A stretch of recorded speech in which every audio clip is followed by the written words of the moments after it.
Fans, let's have our participants in the halftime fourth and fearless skills and drills contest report immediately to the blue tent on the east side of the field. Fred Daniels of Junction City and Caitlin White of Camden. Please go to the Arkansas Blue Cross and Blue Shield tent.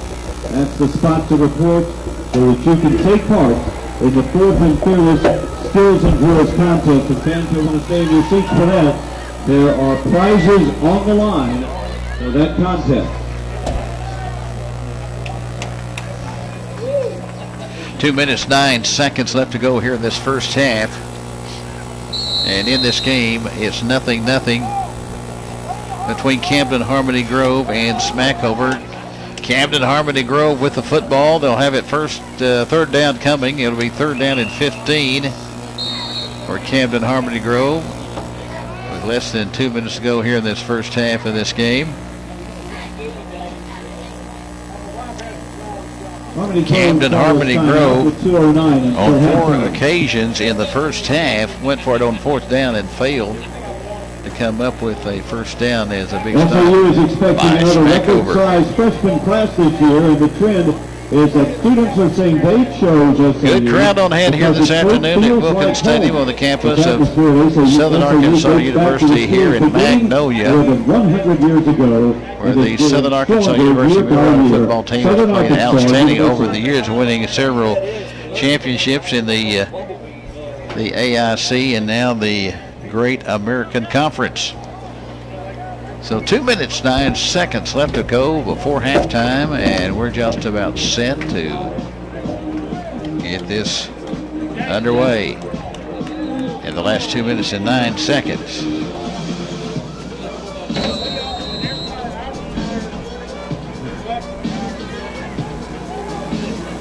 The card accepted.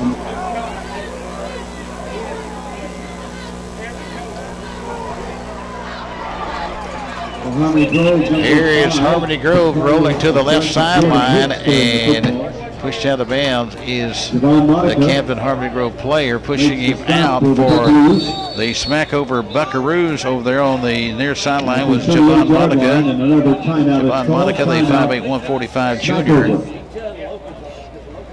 1:52 left to play, and we have another timeout called by Camden Harmony Grove. With 1:52 left to play in the first half, let's pause with the score. It's Camden Harmony Grove 0 and Smackover 0. This is the Hooten.com Kickoff Classic on the CSN Sports Network. So I'm going to take the iPad Mini and the $100 Walmart gift card, unless Fred Daniels of Junction City and Caitlin Wright of Camden report immediately to the Arkansas Blue Cross and Blue Shield tent to participate in the fourth and fearless skills and drills contest at halftime.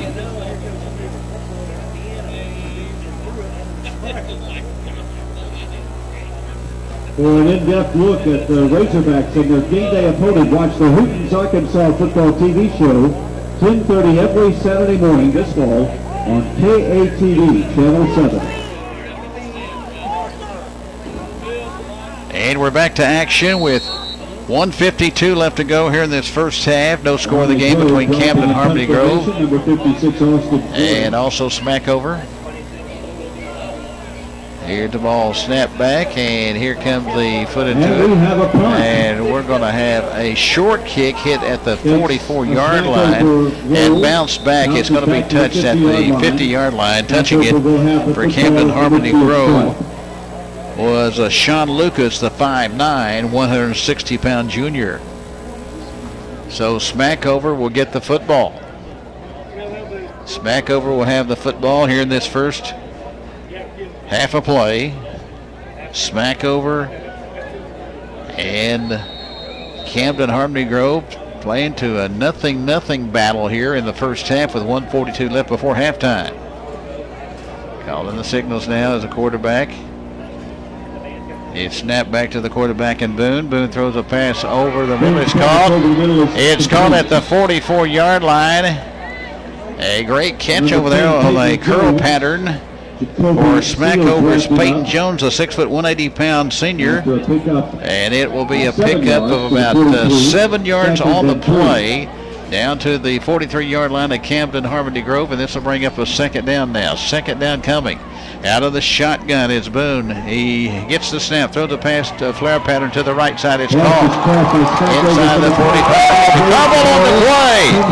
And Camden Harmony Grove has recovered the football. Number 13, Jacoby Seals.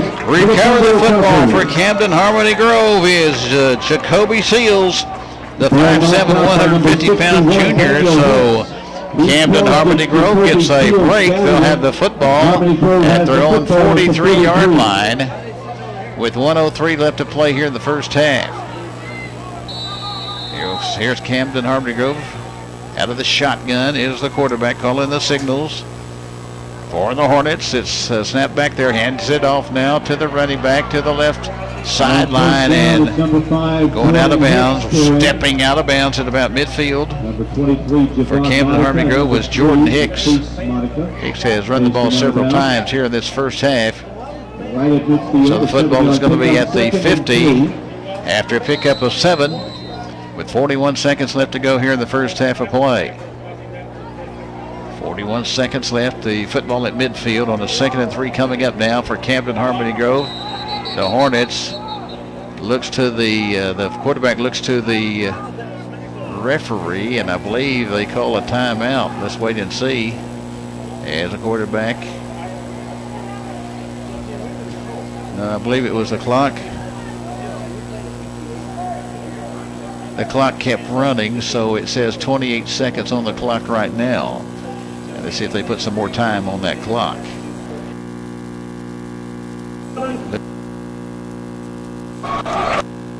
Press box.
Quarterback going.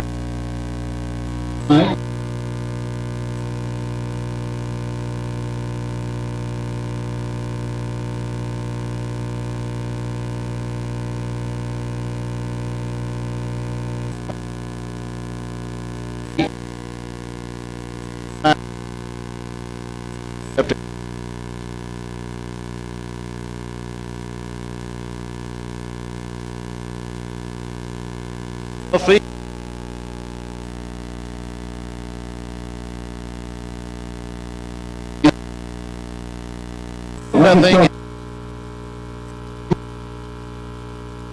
Classic.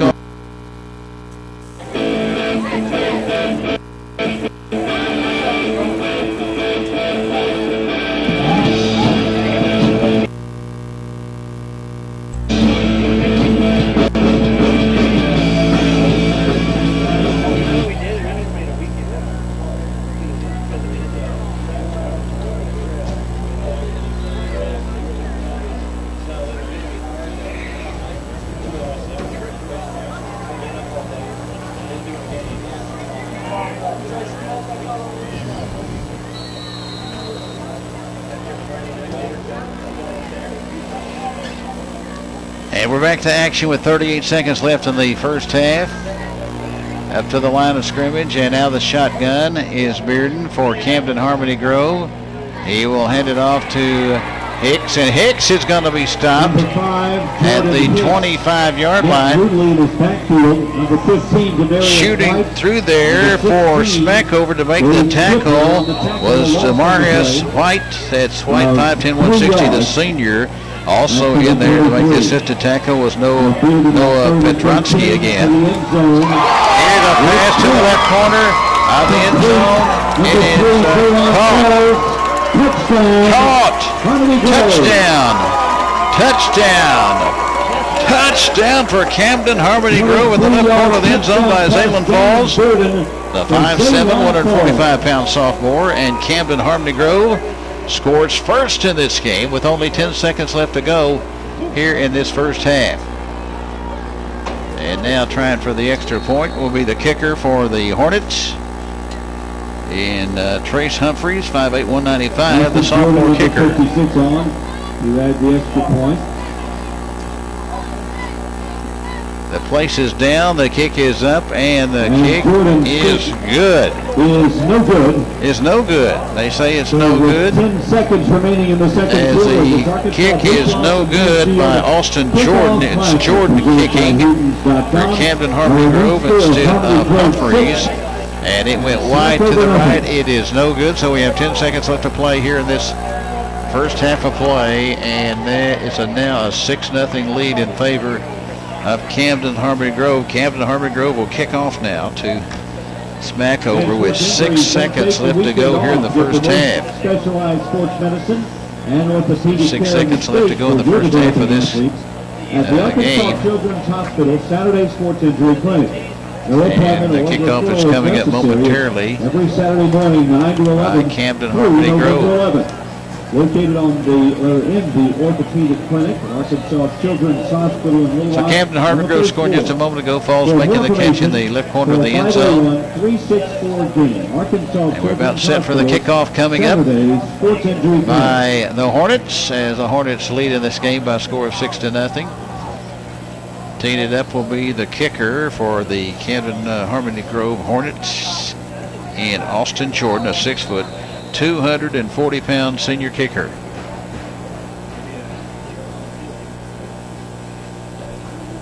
Now Austin Jordan getting ready to approach the football, and he approaches the football and puts the foot into it.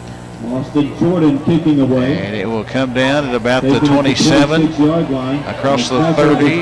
Returning it back is Monica. Monica is going to be hit at about the 34-yard line. By number 14, Colton. With only 4 seconds left to go here in the first half. The scoring drive, our first scoring drive of the game. So we have 4 seconds left to go in the first half of this game. By the 23-yard pass. And the ball is going to be spotted at the 34-yard line. Time for one play for the Smackover Buckaroos. Buckaroos come up to the line of scrimmage. And here calling the signals is the Buckaroos quarterback out of the shotgun. And going down on one knee is Richard Boone. And that will Boone takes a knee, and we run the clock down to 2-1, and we have come to the end of the first half of this game at Wilkins Stadium at the Southern Arkansas University campus in Magnolia. And as both teams are headed to the locker room, our halftime score as we pause here at Wilkins Stadium, it's the Camden Harmony Grove Hornets 6 and the Smackover Buckaroos nothing. We'll take a 2-minute break and be back in just a moment right after these words, as this is the Hooten.com Kickoff Classic on the CSN Sports Network.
Camden Harmony Grove High School cheerleaders. Our thanks to these young ladies and their coach, Jennifer Waters.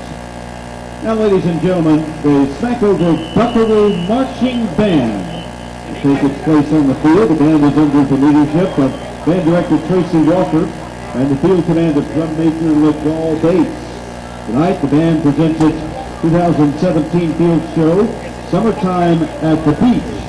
They'll open with Soak Up the Sun by Sheryl Crow and close with a Buckaroo fight song. And you may take the field for your performance.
Record halftime or halftime score, it is Camden Harmony Grove 6 and Smackover nothing. Let's go down the field and hear and watch the sounds of the Smackover Buckaroo Marching Band.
For your halftime entertainment and listening pleasure, we present to you the Harmony Grove High School Marching Band.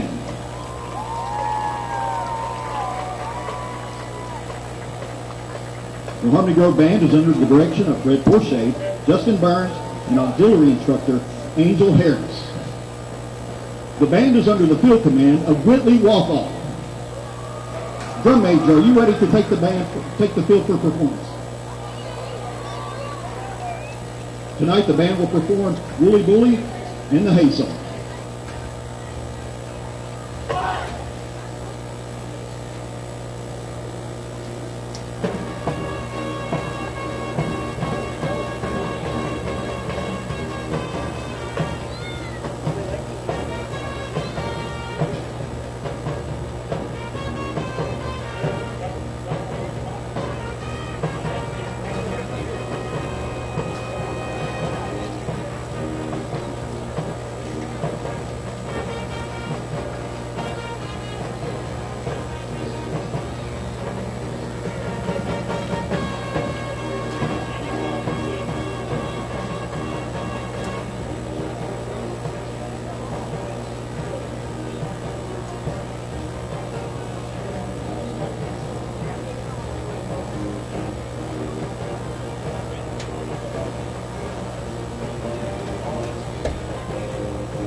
SAU students get it free, or are we supposed to be charging them? He was there 3 years.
Now it's time for the fourth and fearless Skills and Drills Challenge. Down on the field we have representatives from Arkansas Blue Cross and Blue Shield with our 2 lucky participants. They'll be competing in 3 and a winner with an iPad. We have Fred Daniels, a 12th grader representing, and Caitlin Wright, also a 12th grader. From Camden Harmony Grove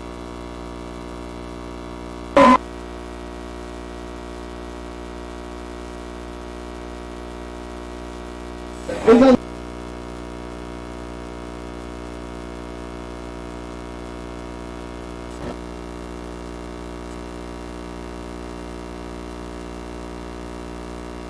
go first.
Fred, we're going to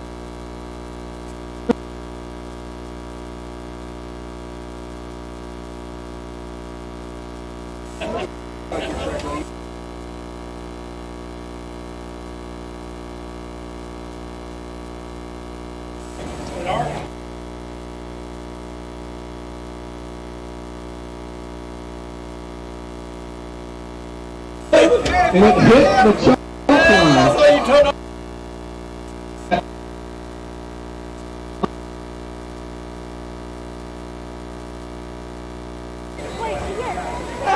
After 2 rounds, 164 points for Fred.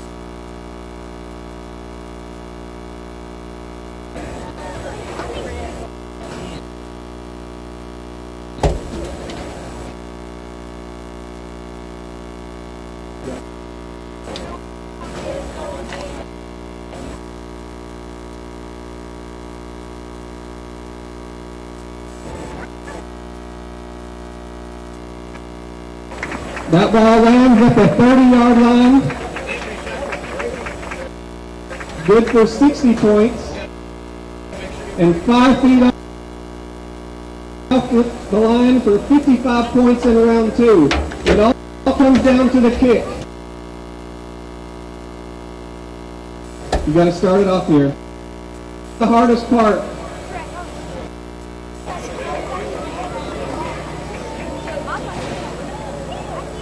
Caitlin needs at least 57 points.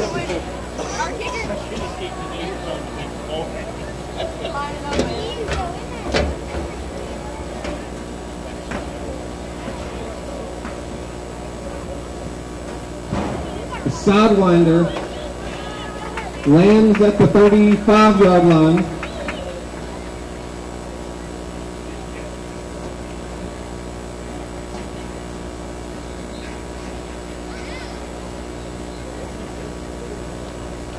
Brad's up now. He's going to need to kick this one pretty straight.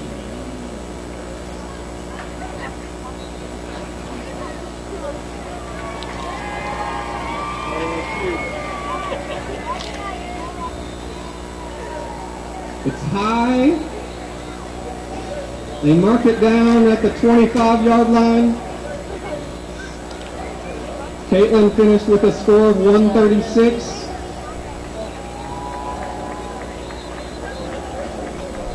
And Fred's score at the end, that means he's going to win our first annual here in Magnolia, at least.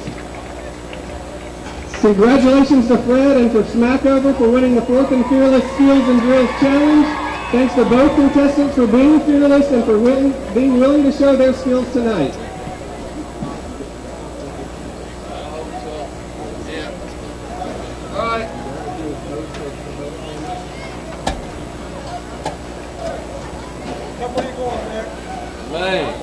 Going down here, we're going to go down here to this concession stand.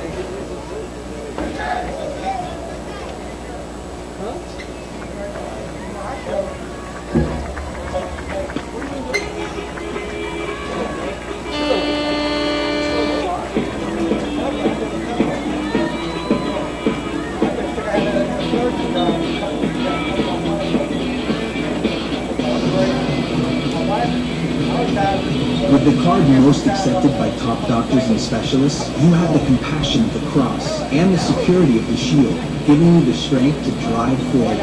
Arkansas Blue Cross and Blue Shield. Live fearless.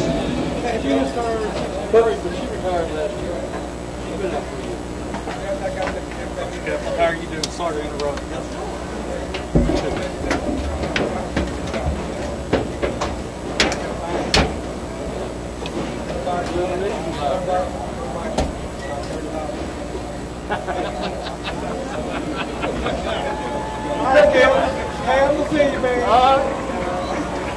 Okay, so for these gummy worms, going to have to walk through each of them. 2 minutes of running in class. Second, let's go. Family that runs together, earns candy together. 19, 20. Shadow box away. I need 3 minutes. Here at Wilkins Stadium on the campus of Southern Arkansas University. As both teams are coming out to the field, getting set for the second half, an exciting first half, a defensive struggle, and both defenses by both teams have played admirably in the first half. No score until about 10 seconds left in the second quarter, and that was when a pass was thrown in the left corner of the end zone to Xavier Falls. He made the catch for Camden Harmony Grove to make it 6-0. On to try 3 extra point was Austin Jordan. He went wide to the right. And then one more play that was for Smackover to end the clock and end the first half. And that's how we stand here at halftime. It's Camden Harmony Grove leading Smackover by a count of 6-0 as we get set for the third quarter of this game.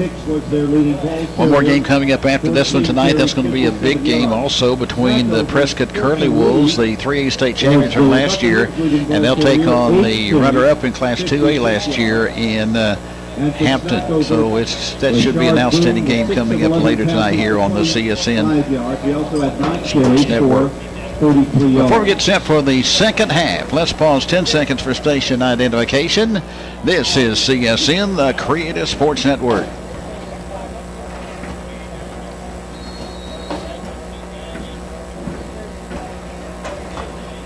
So we see that the Smackover Buckaroos are out there, and here comes the Camden Harmony Grove team out there also. Harmony Grove kicking, number 56, Austin Jordan will tee the football So up. Austin Jordan will tee it up for Camden Harmony Grove. He'll be kicking from right to left here in the third quarter. Going in the second half. 2 receivers back down deep at about the goal line, maybe around the 5-yard line, is the 2 receivers down there for Smackover.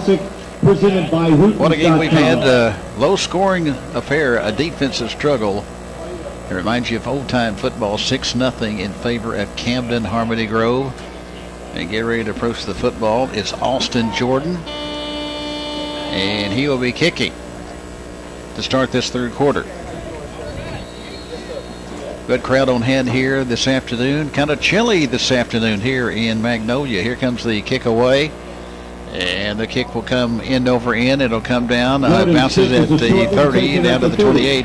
Picked up the 28, the 30, 35, 40, and out to the 46-yard line. Returning that ball back for the Smackover Buckaroos was Kay Shibler, the 5'11", 185-pound senior. So third quarter action. Getting ready to get underway here as the Smackover Buckaroos will have the football. Smackover will have the football at their own 44-yard line. Calling the signals is the quarterback in Boone, and Boone hands it off, going around the left side, sweeping to the left end across the 45. The midfield strike inside enemy territory, inside the 45, and out of bounds at about the 41-yard line. So it's at the 41, a big pickup that time of 15 yards. That's a first down for the Smackover Buckaroos at the Camden Harmony Grove 41. Snap back real quickly now to Boone. Boone throws a pass to the right side, but we have a flag on the field. So a flag is on the field, and let's see what the referee will call it here. Illegal procedure against Smackover. That'll be a 5-yard mark off against the Smackover Buckaroos. So they will bring that ball back 5 yards at the 46-yard line, where it'll be first and 15 now. Football at the 46, first and 15. First and 15 for Smackover. The quarterback is Rashard Boone, 6'1", a junior. He gets the snap, runs with a football. He'll keep it, go forward, and he's going to be pushed back by 3 or 4 Camden Harmony Grove, but Hornets shooting through there, making the initial stop on the play for Camden Harmony Grove was Dakota Kelly, the 5'9", 240-pound senior. So he is going to be pushed back at the line of scrimmage. No gain on the play. This will bring up a 2nd and 15 now. So it's 2nd and 15. Rolling back, here's a pass, play action pass called at the 45, the 40, and inside the 40, down at about the 38-yard line. Good catch over there on the right side by Crockett, and Crockett took it out of bounds at the 42. 10:46 left to play in the third quarter at the 38-yard line. Calling the signals now. Here's the ball handed up on the sweep from right to left. Sweeping from right to left around the left end is George Williams. And Williams is pushed out of bounds at about the 36-yard line. He'll pick up about 5 yards on the play. This will bring up a 4th down now for the Smackover Buckaroos. It'll be 4th and 5 at the 36-yard line.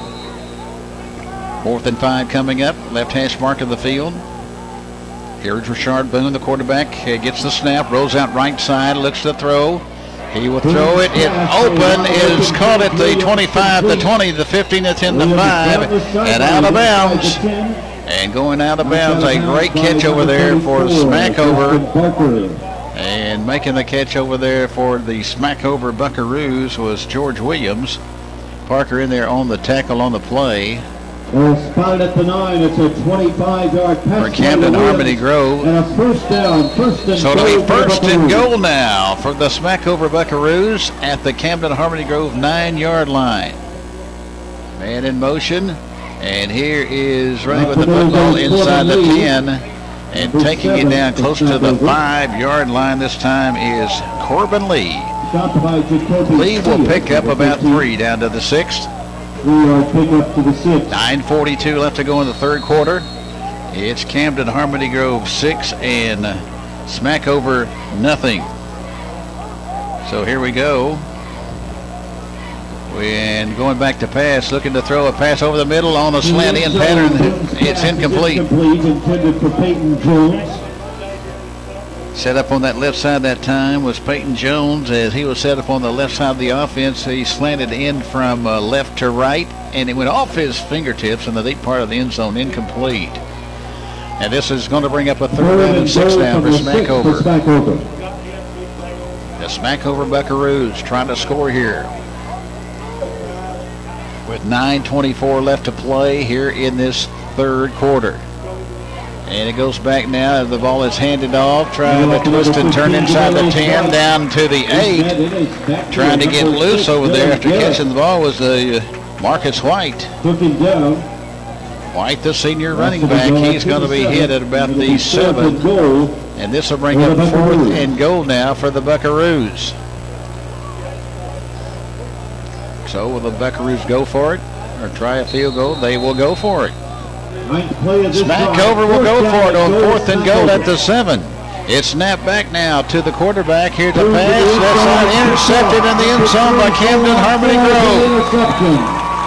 Camden Harmony Grove comes up with the big interception, and making the interception for the Hornets is Zaylen Falls, the 5'7", 145-pound sophomore. So Falls, who made the touchdown at the end of the second quarter for Camden Harmony Grove, comes up with a big defensive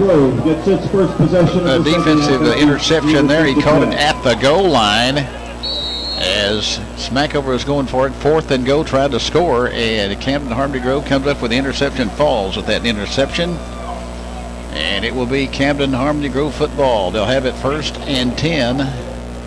It will be at their own 7-yard line. Into the shotgun. Quarterback number 10. Here's the ball headed off, sweeping right side. It goes to the running back, Jordan Hicks, the 5'9" senior. And he scoots it out to the right sideline to the 10-yard line, picks up about 3 yards on the play. So he picks up about 3, and this is going to bring up a 2nd down and 7 now. 2nd and 7 for the Camden Harmony Grove Hornets. The football at the 10-yard line on 2nd and 7 coming up out of the shotgun. Calling the signals is the quarterback in Bearden.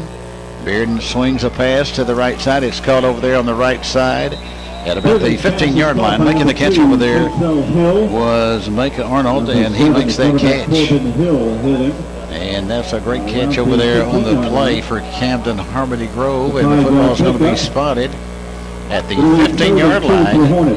This will bring up a 3rd down and 2 now for the Hornets of Camden Harmony Grove. Out of the shotgun on the 3rd and 2. Look for a running play here to pick up the 1st down. Here's the ball handed off and twisting and turning and going Hicks up to the 20, and he'll pick up the 1st down at the 20-yard line. Or did he? No, let's see. He is hit short of the 1st down by a yard at the 16. So it'll be 4th and about a little over a yard to go to pick up the 1st down. So the Hornets will sit in their kicking team, and Camden Harmony Grove will have to punt the ball away to Smackover, and Smackover will have a return man only at the 30-yard line. This is short. Here comes a short kick, and it's going to be. And Smackover will let it hit at about the 35 and out of bounds. But we have a flag on the field. Let's see what that flag is going to be called here, as the referee and the umpire converting and talking over the flag. And let's see what the referee is going over, talking with the umpire. He's talking with the back judge, and he's talking to the side judge. And here comes the indication. Illegal procedure, offense, not enough men on line. Illegal procedure on the offense, not enough men on the line of scrimmage. So that means the football will be at the 25-yard line at the 25. Or it'll be a 1st down with that penalty for Camden Harmony Grove.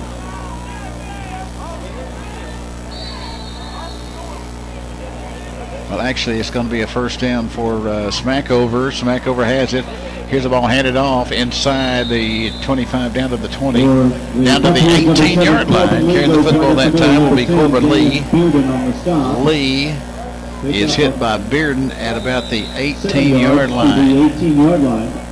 6.5 minutes left to go in this 3rd quarter. An official timeout for an injury. And we have a official timeout. We have an injury on the field, so they're going to attend to that injury on the field with 6.5 minutes left to play in this 3rd quarter. Injured player for Smackover, number 7, Corbin Lee.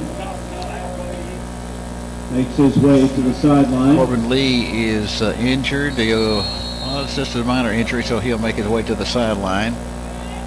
So this will bring up a 2nd down and 3. 2nd and 3 for the Buckaroos. And the football is at the 18, man in motion. Here's the quarterback running with the football. Breaking a tackle, breaking 2, and here he goes in for the score. Touchdown. Touchdown. An 18-yard run for number 4, Dexter Crockett. A big touchdown for the quarterback on the quarterback keeper up the middle, broke a couple of tackles. That was Rashard Boone, and he comes in and goes in for the score. And a score for Smackover. And that will tie this game up at 6-6. A big touchdown for the Smackover Buckaroos ties it at 6-6 on the scoreboard. They've got it 12-0 in favor of Camden Harmony Grove, but it's tied at 6-6. And now Smackover will go for the 2-point conversion. 2 receivers out to the left. Here's a pass to the right side. It's caught. And inside the 3, the 2, and the 1, and in for the 2-point conversion. on a pass over on the right side. It was caught and taken in on the 2-point conversion for Smackover was George Williams. So we have a timeout on the field. 6:07 left to go in the third quarter. Let's pause with the score. It's Smackover 8 and Camden Harmony Grove 6. This is the Hooten Kickoff Classic on the CSN Sports Network. So let's recap the scoring drive for Smackover. After the punt of only 9 yards, the Buckaroos go 25 yards in 2 plays, capped by the 18-yard run by the sophomore, Dexter Crockett, for the score, and then the 2-point reception by Dawson Biggers. Time of the drive, 36 seconds.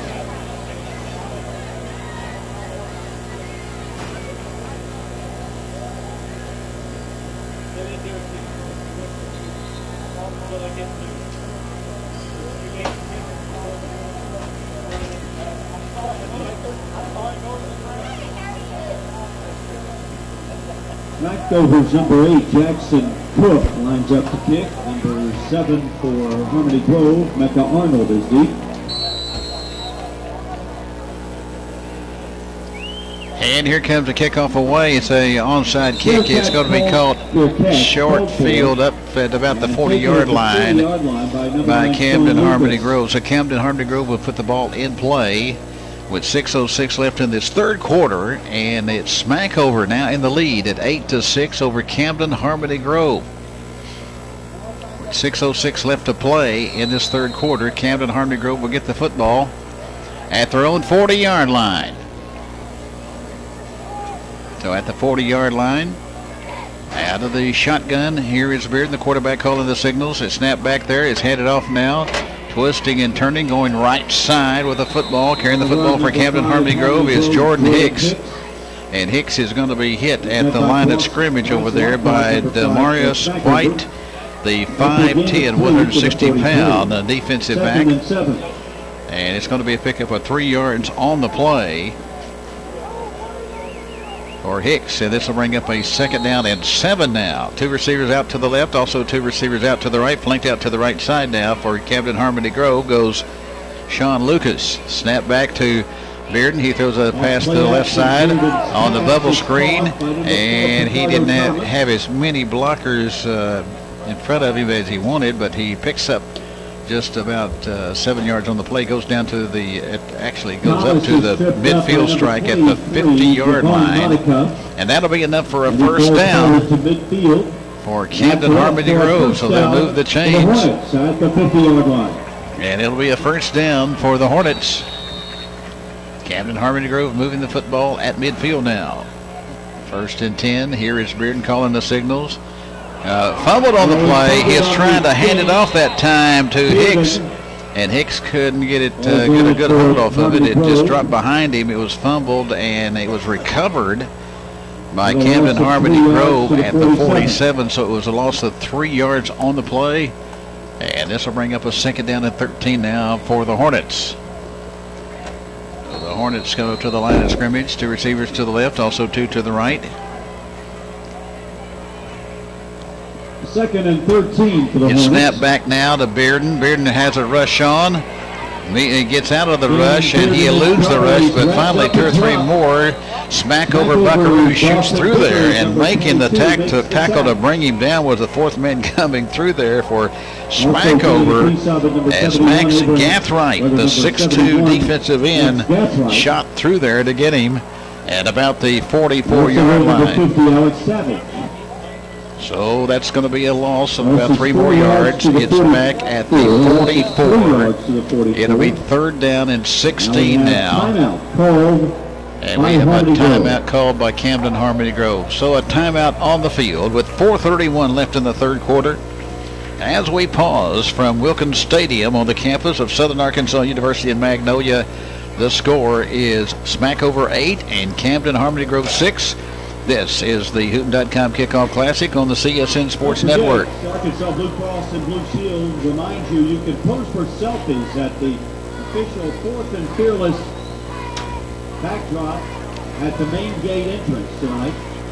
And when you post on social media, please remember to tag your post hashtag 4th and Fearless or hashtag Fearless Football. Arkansas Blue Cross and Blue Shield.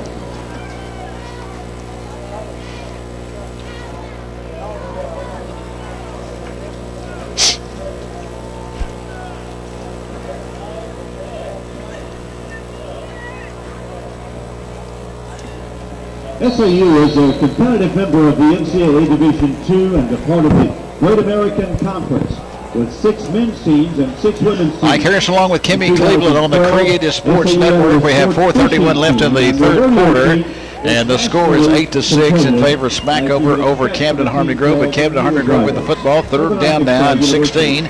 It's snapped back to the quarterback Bearden. Now he's going to have to eat the football, and a loss all the way back to the 37, but a flag was thrown on the play at the 38-yard line. And we're going to have the indication here. And here comes the indication from the referee. Referee is conferring with the other officials. And I believe it's going to be roughing the passer against Smackover. Let's wait and see from the referee. Here comes the indication. Face mask.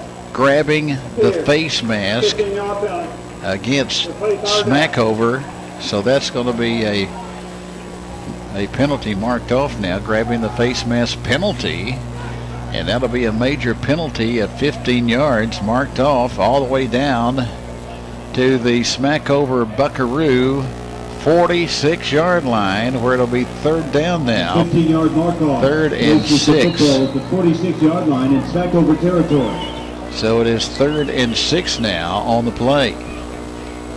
Coming up now for Camden Harmony Grove. Right with the football is Bearden. Bearden inside the 45. Down to the 44. He will be short. Coming up off the pile, making the stop for the Smackover Buckaroos was DeMarcus White. But it's short of a first down by about 4 yards. This will bring up a fourth down and 4. A long 4 to go. 4th and 4 coming up at the 44-yard line of Smackover. And they'll go for it, rolling out to the left side. Here's Beard, throws a pass. He throws a pass. It's called, but out of bounds. The catch was made, but when he landed his feet down on the ground, that was the receiver, Picardo Thomas. He was out of bounds, and it will go as an incompleted pass, and Smackover will get the football. So the Smackover Buckaroos will get the football with 3:51 left to go in the third quarter. In this third quarter of play, our score is 8-6. Here with the football at the 44-yard line. Here calling the signals now is the quarterback. And Richard Boone. Here's the ball handed off. Goes to number 4, Dexter Crockett. Crockett He's chased down gets the pass over on the left side. Actually gets the handoff, and he was hit and snowed under. Crockett was thrown to the grass and the turf here at Wilkins Stadium at Rip Powell Field. It'll be a loss of 5 yards back to the 39-yard line. So this will bring up a 2nd and 15 now with 3:22 left in the third quarter. Quarterback Richard Boone out of the shotgun, man in motion from left to right. Boone goes back to pass, throws a long one down the field, and it is going to be. He's got it, and he pulls it down in double traffic. Heavy traffic down there, and a great catch by. Now it's incomplete. Jones had it there for a second in double coverage. At first they called it completed, but another referee came in and overruled the other referee. He said the ball hit the ground incomplete. So this will bring up a third down and 15 coming up now for the Smackover Buckaroos. That was if that would have been a catch, it would have been an unbelievable catch in heavy traffic, and he was double covered also in that heavy traffic. So it's 3rd and 15 now. 3rd and 15 coming up. Out of the shotgun, Richard Boone goes back to pass, looks to throw. He throws it to the left sideline. It's called over there, and it goes out of bounds at about the 45-yard line. Made the tackle. So it's called at the 45. 5 yards. That'll pick up a B 5 yards on the play. As it was thrown over there, making the catch over there was Lee. Corbin Lee made that catch, and he caught it at the line of scrimmage, and he picked up 5 yards after that. So he made that play, pick up 5 yards because he was double covered. So this will bring up 4th down, and the punter is in now for. So here comes the punter in now for Smackover. Here's a kick coming in the sky. It's going to be a short kick. It's going to roll back. And Harmony Grove gets a bounce upfield to about the 43-yard line. So Camden Harmony Grove will put the ball in play, trailing a Smackover by 2 points at 8-6 with 2:55 left to go here this third quarter. 8-6 in favor of Smackover, scoring all 8 of their points here in the third quarter. The score at halftime was 6-0 in favor of Camden Harmony Grove.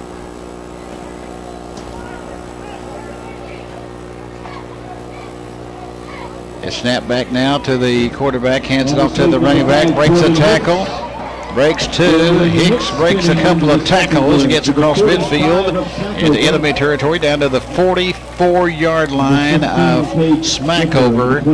So that's a big first down for Camden Harmony Grove. So the football will be at the 44-yard line, left hash mark of the field. His snap back ball is fumbled on the play, but the quarterback Bearden, he just gets on his, gets the fumble recovery there. He dropped in front of him, and all he could do is just go down and cover up the football. So it will be at the 47-yard line where the ball will be spotted. With 2:09 left to play in this third quarter. Losses to the 47. Here's the ball fumbled, rolling out right side, running with the football, the quarterback Bearden across the 45, the 40, down to the 35. He fumbles the ball on the play at the 35-yard line. Out to about the 35. And they say, I think they're going to say the ball was real dead at the 35. Hit him first, and there are 2 players remaining on the field. So here is Bearden coming to the sideline. He is injured a little bit. Timeout on the field as Bearden, the quarterback for Camden Harmony Grove, is hobbling off. So he hobbles off the field to the sideline for the Hornets. The football is right at the 35-yard line. And the ball goes over on downs. So the ball was not a fumble recovery, but it was short of a first down by about a foot. So now getting the football now will be the Smackover Buckaroos. And we have a whistle and a timeout is called on the field. So with 1:46 left to play in this third quarter, Smack with the score. It's Smackover 8 and Camden Harmony Grove 6. This is the Hooten.com Kickoff Classic on the CSN Sports Network.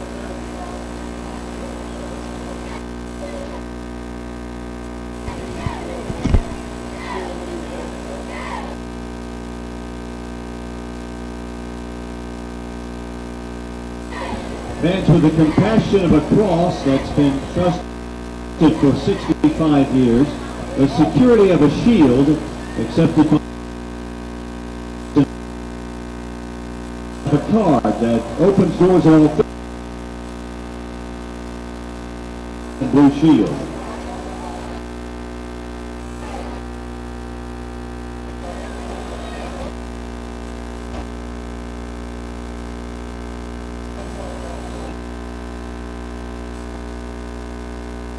Back to action now as we are in the third quarter.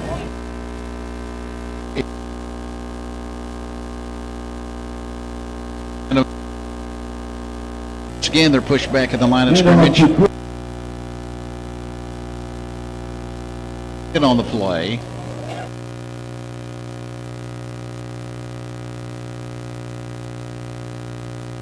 the 30. Bring it. That'll be up a second and 11. 44.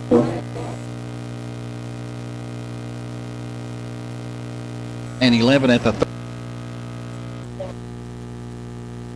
goes back.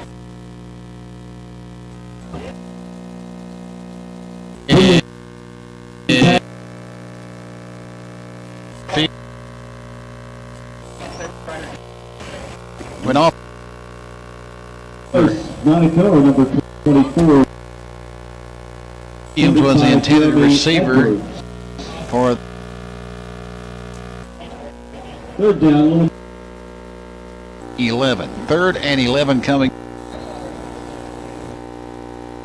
Stadium on the campus of Southern Arkansas University here in Magnolia.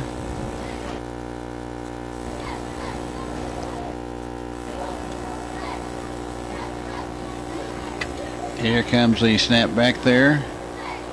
And a long pass down the field. Nobody down there at the 35-yard line. The intended receiver for Smackover was Javon Monica, but it was a little bit too long. Incomplete.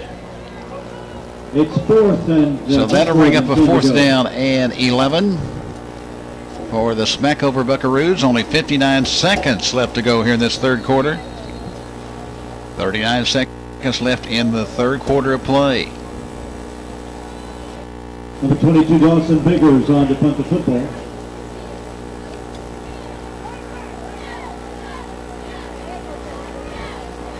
So third down coming. Actually 4th down, 4th and 11. They'll have to punt the ball away. It goes off the side of the foot at the 50. It's going to be picked up. And it's picked up by Camden Harmony Groves. Zaylen Falls. Zaylen Falls on the return. He's smothered at about the midfield stripe. And it will be at about the 50-yard line with only 45 seconds left to go in this third quarter. The correction, number 4, Dexter Crockett in kick coverage. Also got Queese Monica there. 35 seconds left to go in this third quarter of play. It's an 8-6 lead in this game for the Smackover Buckaroos.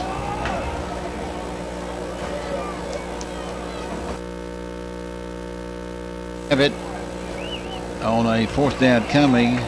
Movement and a penalty flag before the snap. Actually, it's going to be Camden Harmony Groves football after the Smackover Buckaroos couldn't convert just a moment ago.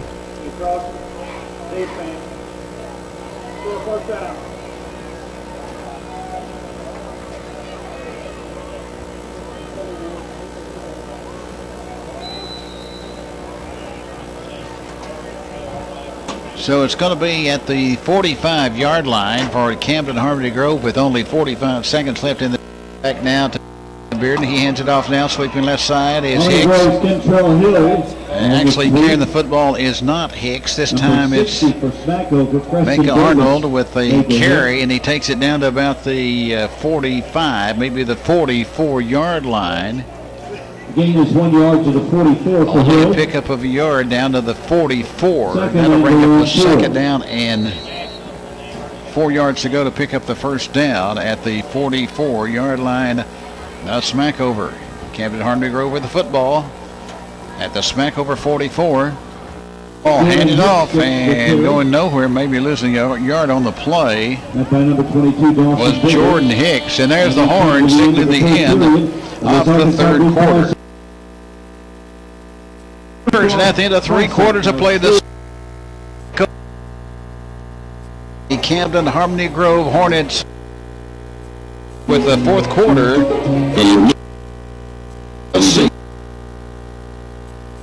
Reset.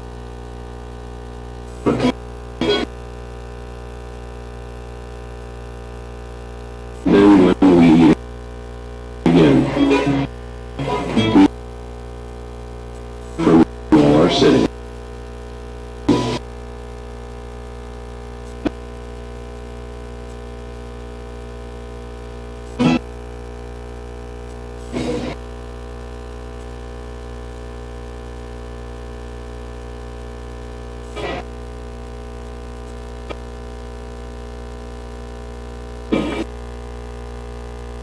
Conway.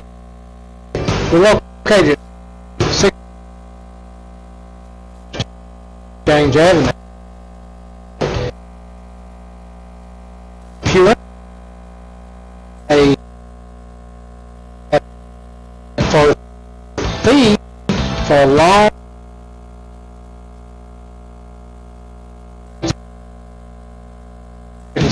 Associated Farmers Club. Everything from horses and cows to pigs and chickens and everything in between, including pets around the home. If you coming by and checking out our business. We also around the. If you remember that we're located in the Conway. See us, our phone.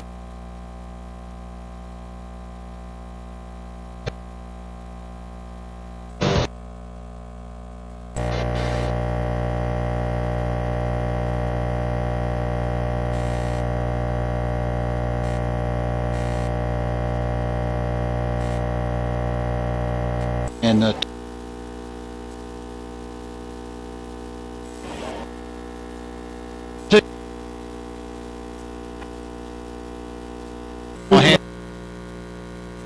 on the fourth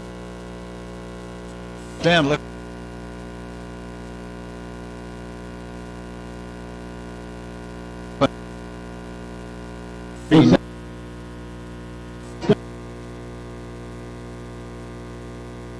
Oh, it's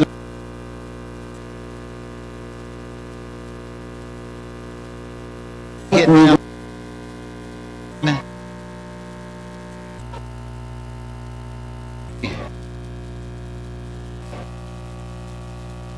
The foot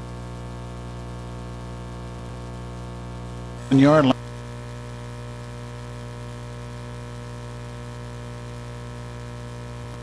The quarterback. Left side, across the 40, the 45, and out about the line. So he goes.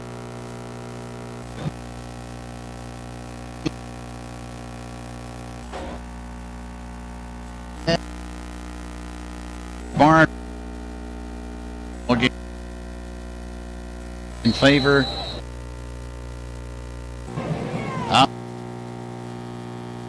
With the football here.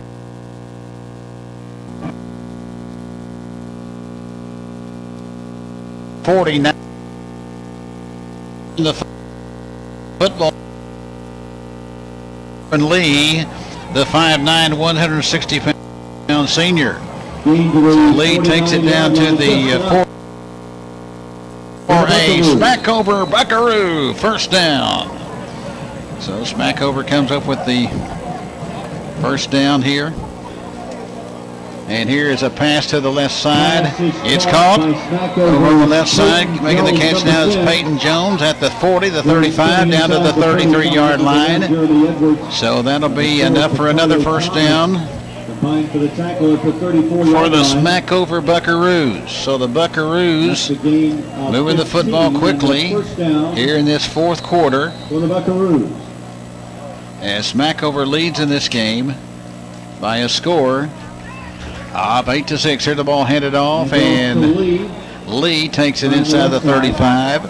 Gets back to the line of scrimmage. That's no gain on the play. So that'll bring up a second down now. Second down and 10 coming up. And no gain on the play. Second and 10. Second and 10 for Smackover. With 10:25 left to go, Smackover leads 8-6. It's snapped back now. Here's a pass, swings it to the right side. It's caught at the 35, the 30, the 25, the 20, the 15, and out of bounds. Monica speeds down the sideline. Monica goes out of bounds for the Buckaroos at about the 15-yard line. Number 52, Ethan Doherty.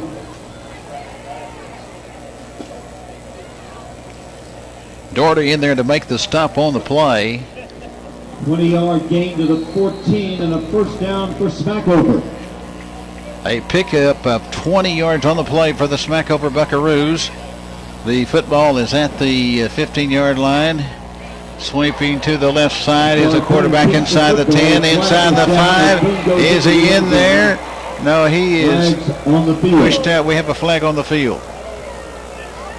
You have a flag on the field as the officials will try to unravel that flag on the field here in just a second.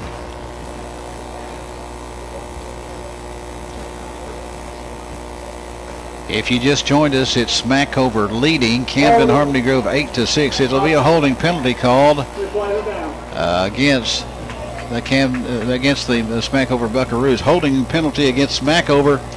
That'll bring the ball all the way back out to the 22-yard line. So it'll bring it out to the 22, where it will be. We're rolling out right side as the quarterback throws a pass. It's caught on the right side line at about the 15, inside the 10, and out of bounds down there at about the 8-yard line. Out of bounds near the 10, number 3, Zaylon Falls. Chased him out. Zaylon Falls was over there making the catch for Camden Harmony Grove. So the football is resting right now. The football is down at about the 7. Here's the ball handed off inside the 5, the 4, the 3, the 2, the 1. Touchdown! Touchdown! Touchdown for the Smackover Buckaroos. Corbin Lee. Corbin Lee with the touchdown for Smackover, and the Buckaroos increases that lead now to 8 points now here in the fourth quarter at 14-6.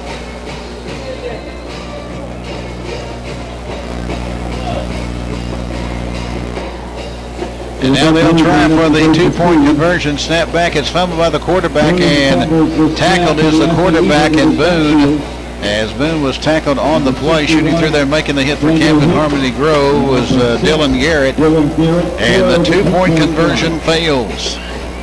So there's a timeout on the field with 9:43 left to go in the game. The score, Smackover 14 and Camden Harmony Grove 6. This is the Hooten.com Kickoff Classic on the CSN Sports Network.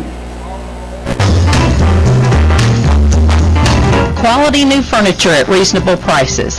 Hi, this is Cindy Bates at Bates Furniture, 918 Front Street in the heart of downtown Conway next to Baker Drug. Get ready for the fall with quality furniture at great savings. Sofas, love seats, club chairs, recliners, motion furniture, glide rockers. Famous name brands like Catnapper, Dreamline, Stylecraft, Riverside, Southern Motion, Coaster, and Best. We also handle mattresses, bunk beds, futons, lamps, rugs, and a wide range of accessories. We are family owned and operated, serving Central Arkansas since 1978. Bates Furniture at 918 Front Street in downtown Conway. Quality new furniture at reasonable prices.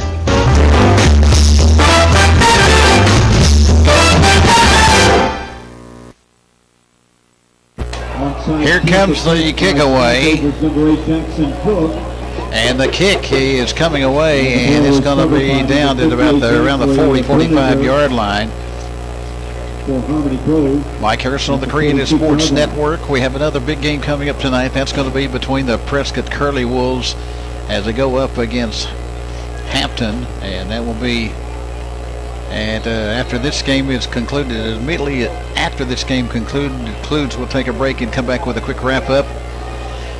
And then we'll get set for that next game. Here's a long pass down the field, and it is incomplete. Down at about the 30-yard line. It was intended for the wide receiver for Camden Harmony Grove and Mecca Arnold. Good coverage, one-on-one coverage in the secondary by the Smackover Buckaroos. The big play, a 15-yard reception by James, It was catched by a 9:37 left to play. Camden Harmony Grove trails by 8 here. Here's a pass on the right side, a bubble screen pass on the right side. It's caught and not moving anywhere with it hardly is Mecca Arnold. He's going to be hit at the 41-yard line. Coming over there to make the hit on the play for Smackover was Max Gathright. Gathright made the hit on him at the 41-yard line. That's going to be a loss of about 4 yards on the play, and this will bring up a third down now, 3rd and 14 now for Camden Harmony Grove. Rolling left side, looking to throw. Here's the pass. It is to the left sideline. It is incomplete. It was intended for the receiver over there on the left sideline in Picardo Thomas for Camden Harmony Grove. But great coverage over there on the far side of the field. And getting over there and covering on the play for Smackover on that play was Biggers. 8:34 left to go in this contest. It's 14-6 in favor of the Buckaroos. So this will bring up a 4th down. So Camden Harmony Grove will have to punt the ball away. So they'll have to punt the ball away here. With 8:49 left to play in the game. On the punt, number 56, Austin Jordan. Back to punt will be Austin Jordan waiting for the snap. Here comes the snap. Here comes a kick away. A line drive kick will come down. It'll get a good roll. Still getting a good roll for Camden Harmony Grove inside the 20, inside the 15, and rolled dead and touched at the 11-yard line. Down to about the 11-yard line. So the Smackover Buckaroos leading 14-6 in this game will have the football with 8:41 left to go in this contest. Smackover 14 and Camden Harmony Grove 6. So let's see what these two teams and how they'll play it in the last 8 minutes and 41 seconds of this game. With the name trusted for more than 65 years, you have the compassion of the cross and the security of the 48 yards on the punt. 1st and 10 with 8:41. 1st and 10 at the 11-yard line for Smackover. Here's the ball handed off. Breaking the tackle, breaking 2 across the 15, across the 20 is Corbin Lee, and Lee gets it across the 20 to the 22, picks up 11 on the play, and that's going to be enough for a Smackover Buckaroo 1st down at the 22-yard line. 8:17 left to play. No, that's not going to be a 1st down. It's short by 1. It'll be a pickup of 9, so 2nd and 1 coming up now for the Smackover Buckaroos. 2 receivers out to the left, 1 to the right, and here's the ball handed off. Goes to the running back, sweeps to the outside across the 25, and picking up the 1st down is Corbin Lee, the running back for the Smackover Buckaroos. Gain goes for 5 yards and up for a Buckaroo 1st down. So a 1st down for Smackover at the Smackover 27-yard line. 7:52 left to play in this contest. Left hash mark of the field. Here calling the signals is a quarterback, and Ricciardo, that is Boone. Here's Boone. On the snap back to him. He throws a long one down the field. He got a man there. It is incomplete. In and out of the hands at the 30-yard line. And going to the sideline, and looked like he was injured there for a second. And trying to walk it off is the receiver. And the receiver that time who got injured was a receiver down the field for Smackover and Jaquiz Monica. 2nd and 10 for the Buckaroos. 2nd and 10 for the Buckaroos at the 27. Here's the ball handed off. Breaking the tackle at the 30, across the 35. Here's Corbin Lee getting it out to the 37-yard line. And it depends where they mark that football. And we'll tell you if it's going to be a 1st down or not. It's going to be short of a 1st down by about a half a yard. So this will bring up a third down and about a half a yard to go to pick up the first down at the 36-yard line. 7:05 left to go in this contest. It's been a good one between these two teams to open up the 2017 season in the Hooten.com Kickoff Classic here at Wilkins Stadium on the campus of Southern Arkansas University. It will be third and a half a yard to go to pick up the first down. Out of the shotgun now, and the ball is handed off. First down, breaking the tackle, breaking two tackles, and scooting across midfield for the first down is Crockett. 49-yard line. And that was Dexter Crockett breaking a couple of tackles at the 45 and the 50. And he gets across midfield into Hornet territory at the 49-yard line. 6:37 left to go in this contest. As a Smackover Buckaroos with a touchdown here could just about put it away with only 6:25 left to go. Out of the shotgun. Here's a quarterback, and it's a handoff. Goes to Crockett, and Crockett is pushed back at the line of scrimmage. And up off the bottom of the pile, number 16. Rashard Boone, the quarterback for Smackover, doing an outstanding job today. And Boone is a junior for Smackover. Rashard Boone, remember that name. He is a good one. He's going to be a good one by the time he graduates. He's only a junior. So at the 49-yard line, clock rolls down to 5:46, 5:45, 5:45 and ticking. It'll be 2nd and 10 for the Smackover Buckaroos. Snap back now. It goes to Boone, rolls out right side, looks to throw, throws a pass at the 40. It's incomplete. Intended for number 24, George it Williams, was incomplete. Intended down there on the right side of the field. And it was incomplete 15, Christian Tate broke it up for George Williams.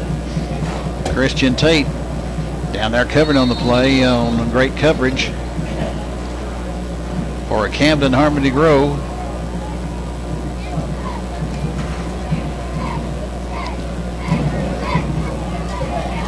.5:31 left to play.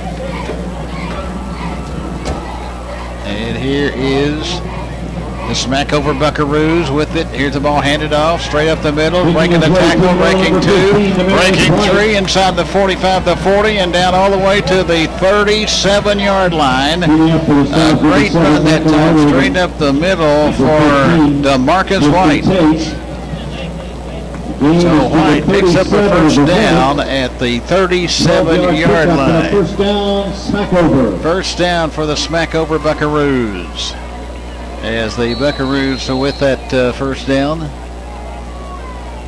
5:22 left to play. As the football is resting at the 37-yard line. At the 37. Waiting for the snap. Here's the snap. The ball handed off to the back at the 30, 25, 20, 15, 10, and written down at the line. Number 2, Kentrell Hill. A great run. With a touchdown saving tackle. A great run over there. And Kentrell Hill made the 30-yard gallop for Dexter saving touchdown tackle at the 5-yard line. And it's going to be first and goal now. It'll be first and goal now for the Smackover Buckaroos at the 5.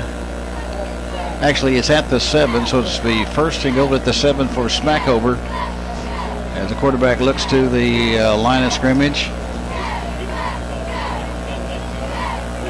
Man in motion from right to left. Here. And Crockett gets the carry down to the 6, close to the 5.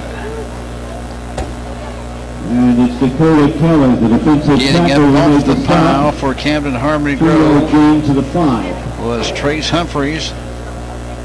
He made the hit at the 5, so this will bring up a second down and goal to go at the 5-yard line.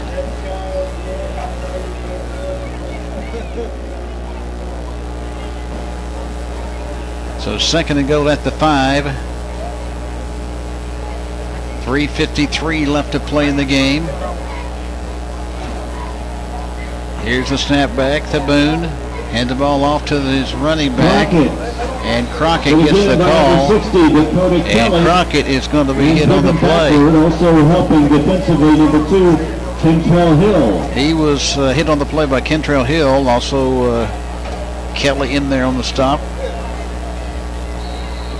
Loss of a yard on the play to the 6. It was a loss of 1 to the 6-yard line. So this will bring up a 3rd and goal to go at the 6-yard line. At the 6. Waiting for the snap here is the quarterback in Boone. Here's a snap back to Boone. Flags are down before but we have flags on the field. So flags are on the field as the sun is starting to set in the west here at Wilkins Stadium at Rip Powell Field. Legal procedure. Cruz. That'll be a mark off against Smackover now. And to about the 12-yard line. Inside 3 minutes left to go in the game. Smackover trying to get a big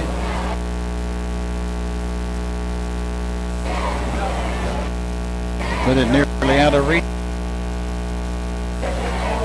3rd down and goal. Rolling now, looking to throw. Be tackled, and here is Boone tackled on the 23-yard line. Also, Gavin Bearden, number 10. Bearden in there on the stop for the Camden loss of Harmony Grove. Camden Harmony Grove made that hit on the play. That's called.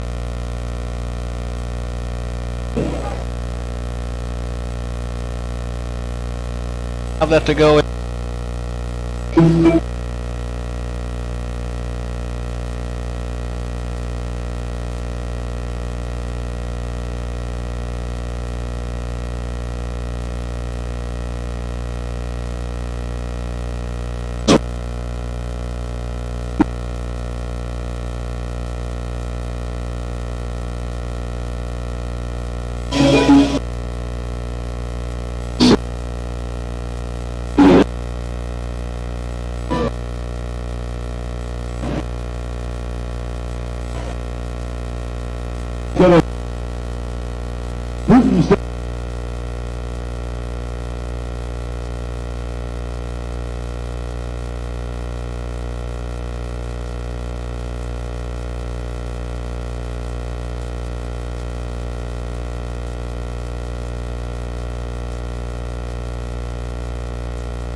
Here. Throw.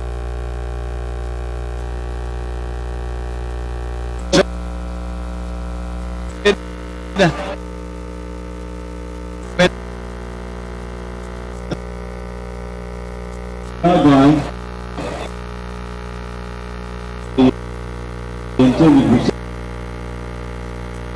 So a big interception here.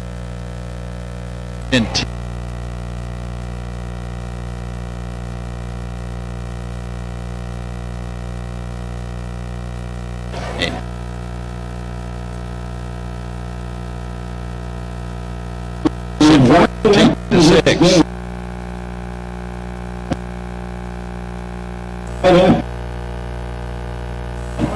And our next two will come onto the field and line up the pitch. So here we go. First and 10 at the 15. With the ball handed off across the 15-yard line and across the 20. Scooting it out to the 20.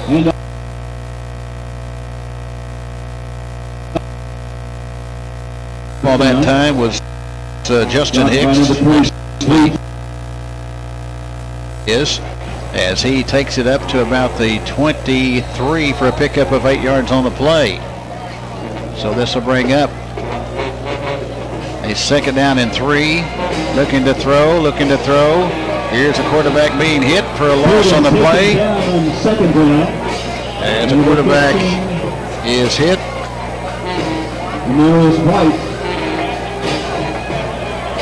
So Bearden is hit on the play for a loss back to the 19-yard line. That's a loss of 4. This will bring up a third down now. Third down and 6 at the 19.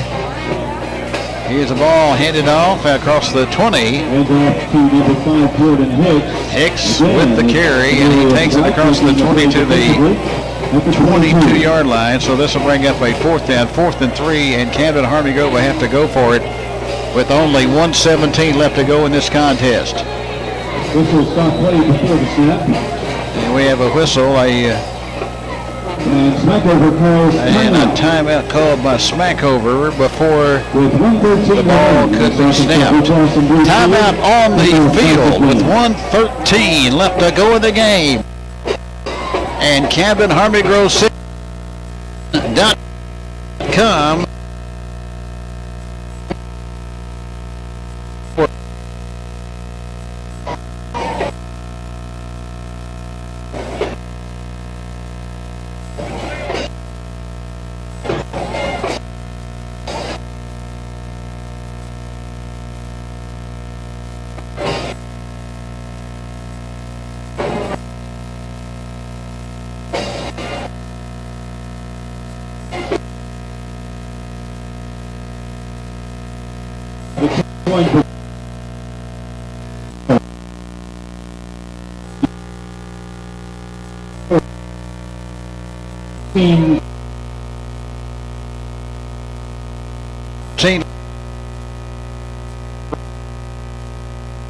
first down.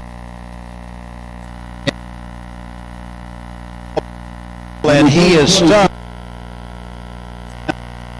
Marker at the 23.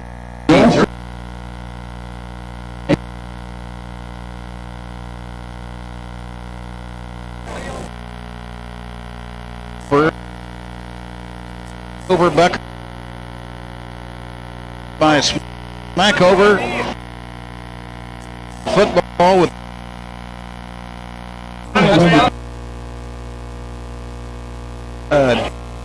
big 8.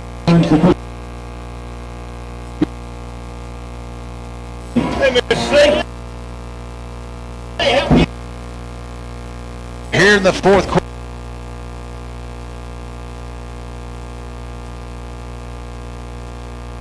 Game.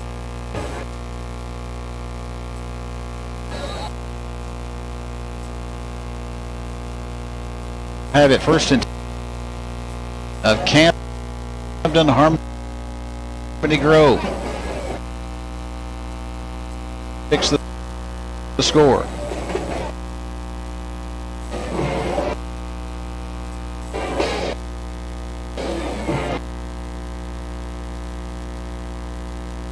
Is the quarterback and Richard Boone out of this stadium for the Buckaroos and also for the Hornets. It's been a good one between these two teams. Down to 45 seconds left to go. Smackover comes up to the line of scrimmage. Second down coming up, as Smackover will just milk every second off that clock to get this game put away here in the fourth quarter. Down to 25 seconds left to go. And he drops to the knee again, the quarterback, and Boone And that'll be the last play of the game as the Smackover Buckaroos are coming to the sideline. And Smackover is going to win this Hooten.com Kickoff Classic game. Down to 3, 2, 1. The final score, the Smackover Buckaroos 14 and the Camden Harmony Grove Hornets 6, 14-6. A big win for Smackover here at the Hooten.com Kickoff Classic. We'll be back and wrap up this game in just a moment, right after this word on the CSN Sports Network. First ever championship game. I hope you'll always be this happy. Will my family be okay? Is it time to look for a new job? Is he cheating? When you have questions, where do you turn? A call to a Psychic Source advisor can provide the answers you're looking for. Psychic Source is now offering 10 minutes for $10, just $1 per minute. And our satisfaction guarantee means if you're not happy with your reading, it's free. Our caring, insightful psychics want to help you. Each one goes through a detailed screening process so you can be sure you're speaking with an authentic, gifted advisor.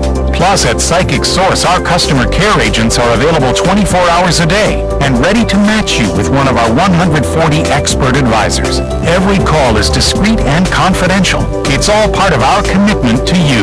Call 1-877-525-8077 and see what makes Psychic Source different. 1-877-525-8077. Our final score in this game here today in the Hooten.com Kickoff Classic here at Wilkins Stadium on the campus of Southern Arkansas University in Magnolia. It was the Smackover Buckaroos 14 and the Camden Harmony Grove Hornets 6. A big win for Smackover. With a victory, Smackover goes to 1-0 in the year, and Camden Harmony Grove falls to 0-1 on the year at halftime. Camden Harmony Grove had a 6-0 lead, but in the third quarter, Smackover scored, and also a 2-point conversion put them up 8-6. They scored another touchdown in the fourth quarter, and they win this game by the final score of 14-6 here this afternoon. Our thanks to our engineer back at the CSN Sports Network. Also our thanks to Kimmy Cleveland. Now we'll take things back to the stations and the affiliate station across the line on the CSN Sports Network and get set for the next game to come in the next 2 or 3 minutes. Now from Wilkins Stadium on the campus of Southern Arkansas University in Magnolia, once again the final score, it was Smackover 14 and Camden Harmony Grove 6. So long for just a while on the CSN Sports Network. Kickoff Classic doubleheader.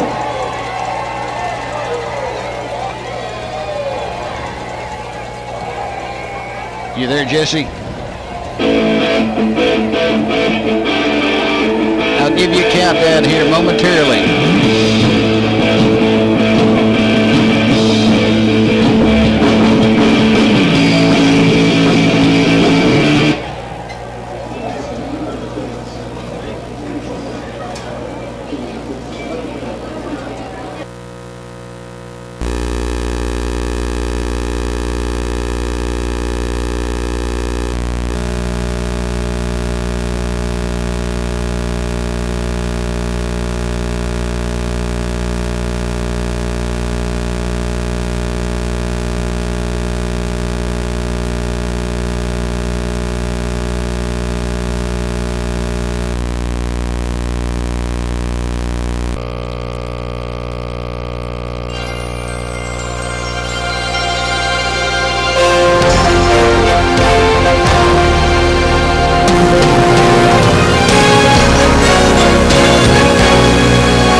From Charging Wildcat Gymnasium in North Little Rock, CSN, the Creative Sports Television Network presents Senior Girls High School Basketball.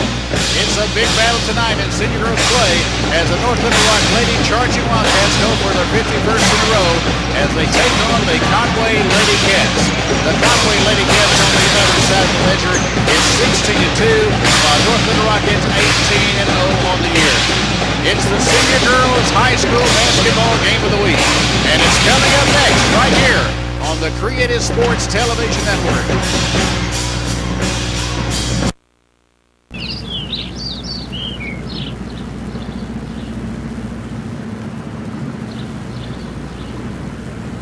What should we do? Better call our shelter agent. Yeah. Hey, Tom. You got a sec? Oh, yeah, sure. We know what the weather is like in your area because we live in your area. Shelter Insurance. For your auto, home, and life. We're your shield. We're your shelter. The Arkansas Baptist College vision is to see our community, state, and nation positively influenced through the integration of academic scholarship and Christian principle. ABC is dedicated to the development of graduates who are exceptionally educated, spiritually and culturally aware, and able to meet the demand of our rapidly advancing society. I encourage each and everyone that's thinking about returning to school to look at Arkansas Baptist College. A very pleasant good evening, everyone. Mike Harris along with Lewis Ambers, and we are glad you tuned into this game here tonight here on the CSN Network. Time now for the pregame show as Lewis Ambers is at the Conway bench as he speaks with the head basketball coach of the Conway Lady Cats and Ashley Hutchcraft Nance. This is Lewis Ambers here with Coach Ashley Nance. Coach, a very big game tonight, perhaps the biggest game in the state, and this is where all the marbles hang out, two talented teams. And Coach, what are some of the things that you have to do in this game here tonight? You know, we set 3 goals before the game started, and number one, we want to be the most physical team here tonight. You know, obviously be smart with that as far as fouls goes, but you know, you're playing kind of a bully. You're playing David and Goliath, and you know, we kind of want to try to hit them in the mouth, so to speak, and you know, that's our number one goal. We want to be physical. We want to rebound the basketball, and we have to value the possession of the ball. They put so much pressure on the basketball, and we have to do a really good job of when we do have the basketball, we've got to score. Well, Coach, you had such outstanding balance last game, and you got all sorts of talent that really step up. And what is the game plan as far as the offensive standpoint and the defensive standpoint? You know, North Little Rock, I mean, obviously they're a nationally ranked team. They're exceptional. I mean, sometimes you can't tell their first player from their last player on the bench. So, you know, they play up tempo just like we do. Defensively, we're going to try to, you know, play a little soccer, guard the basket, make them beat us from the outside, stop the penetration. But we're still going to play up tempo offensively. We're still going to run the basketball. We're still going to, you know, when we get a rebound or we get the ball in, we're gonna get up and down the court with them. So that's kind of our goal. Good luck in this game, Coach. Thank you. And that is Lewis Ambers speaking with the head basketball coach of the Conway Lady Cats and Ashley Hutchcraft Nance. Let's go over to the North Little Rock Charging Wildcat bench, and here is Lewis with the head basketball coach of the North Little Rock Lady Charging Wildcats and the defending 7A state champions in Darrell Fimple. This is Lewis Ambers here with the Little Rock coach, North Little Rock. Coach, it's a very big game here tonight, and perhaps one of the stiffest competitions since the Memphis Central team. And Coach, what do you expect, and what are some of the things you have to do in this game? Oh, I expect a great basketball game tonight. They've got, you know, an extremely talented senior in Taylor Galt, and you know, it's one of them things we're going to have to slow her down, and we're going to make sure we have to finish some shots against her press. So if we can do them things tonight, I think we'll be all right. Well, Coach, this is a key game here, and this is where the conference can really set itself far apart. And I know your team is very focused, and how did you prepare your team as far as getting ready for the Conway Lady Cats? Well, I mean, you know, anybody in this conference can beat you, so you have to, you know, come ready to play every night. So hopefully we're focused in, locked in what we want to do, and come out and show it tonight. Good luck, Coach. Thanks very much. Lewis Ambers speaking with the head basketball coach of the North Little Rock Lady Charging Wildcats and Darrell Fimple. Our pregame show continues in just a moment. When we return, we'll give you the introduction of the starting lineups and the tip-off of tonight's game as you're listening to Senior Girls High School Basketball on CSN.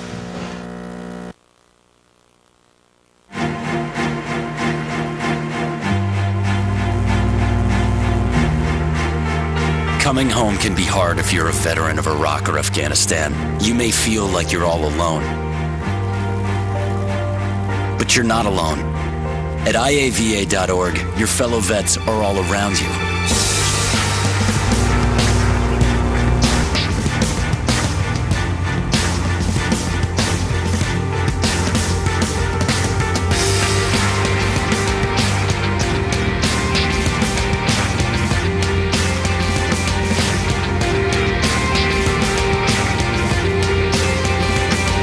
Join our free online community, get the resources you need, and connect to other vets who know where you're coming from. IAVA.org. We've got your back.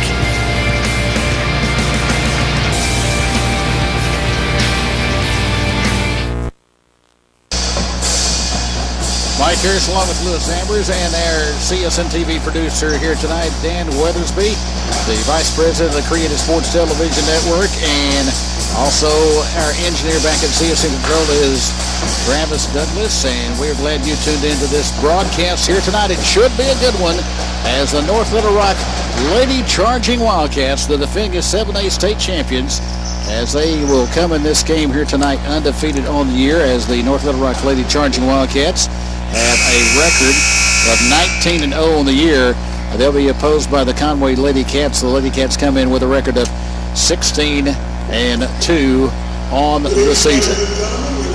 Now let's go to the PA voice here at North Little Rock Charging Wildcat Gymnasium and the introduction of tonight's starting lineups.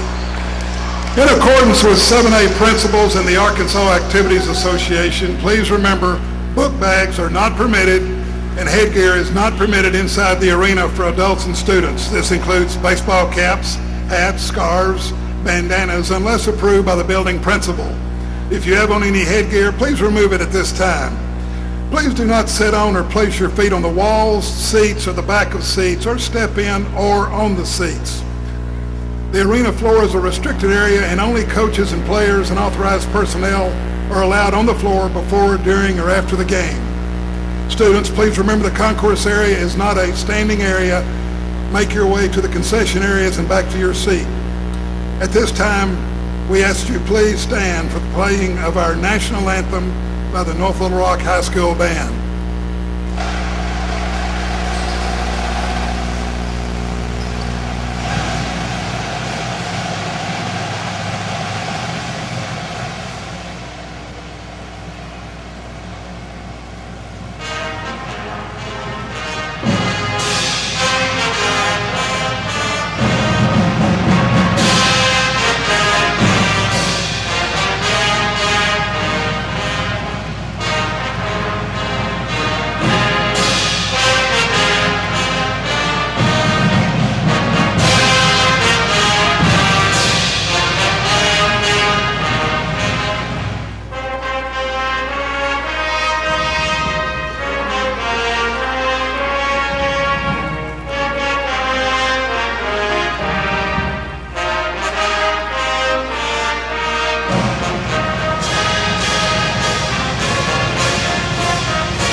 Introducing the starters. First for Conway, coached by Ashley Nance, assisted by Jeff Gifford. A season record, 16 victories, 2 defeats. At guard, number 15, Madison Foster.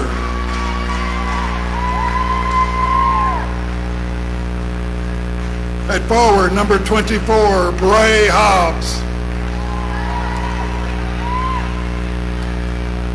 At forward, number 21, Quay Allen Smith.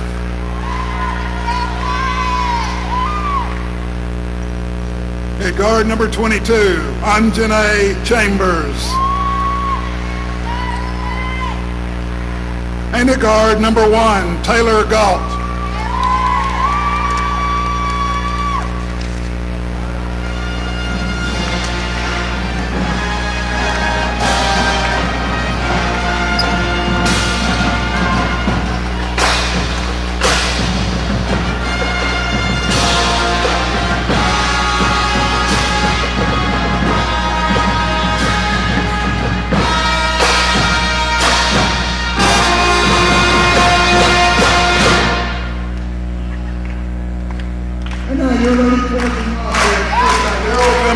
Assisted by Cheryl Bing, Sheila Smith, and Jason Wallace. They have a season's record of 20 victories, 0 defeats. At guard, a 5'6" senior, number 23, Jerica James.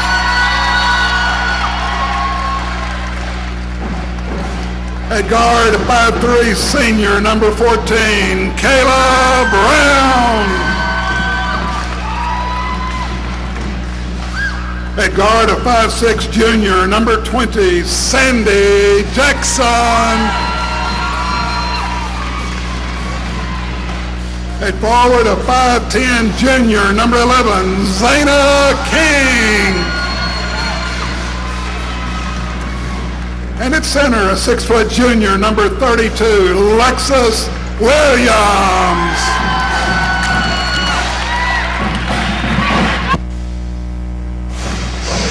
Well, there you have it, the introduction of the starting lineups for tonight's big game in the 7A Central Conference between the Conway Lady Cats, 16-2, going up against the defending 7A state champions in the North Little Rock Lady Charging Wildcats.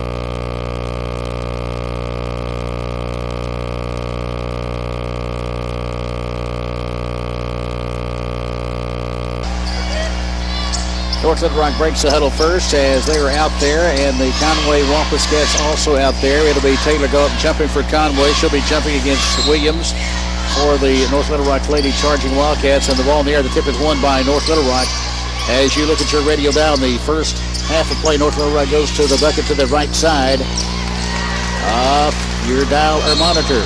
And here's walking called after a turnover, and it's walking called on Quay Allen Smith. That's going to be the first turnover against the Conway Lady Cats. It goes back over to the North Little Rock Lady Charging Wildcats. Here to feed down low, shot put up, and it is in.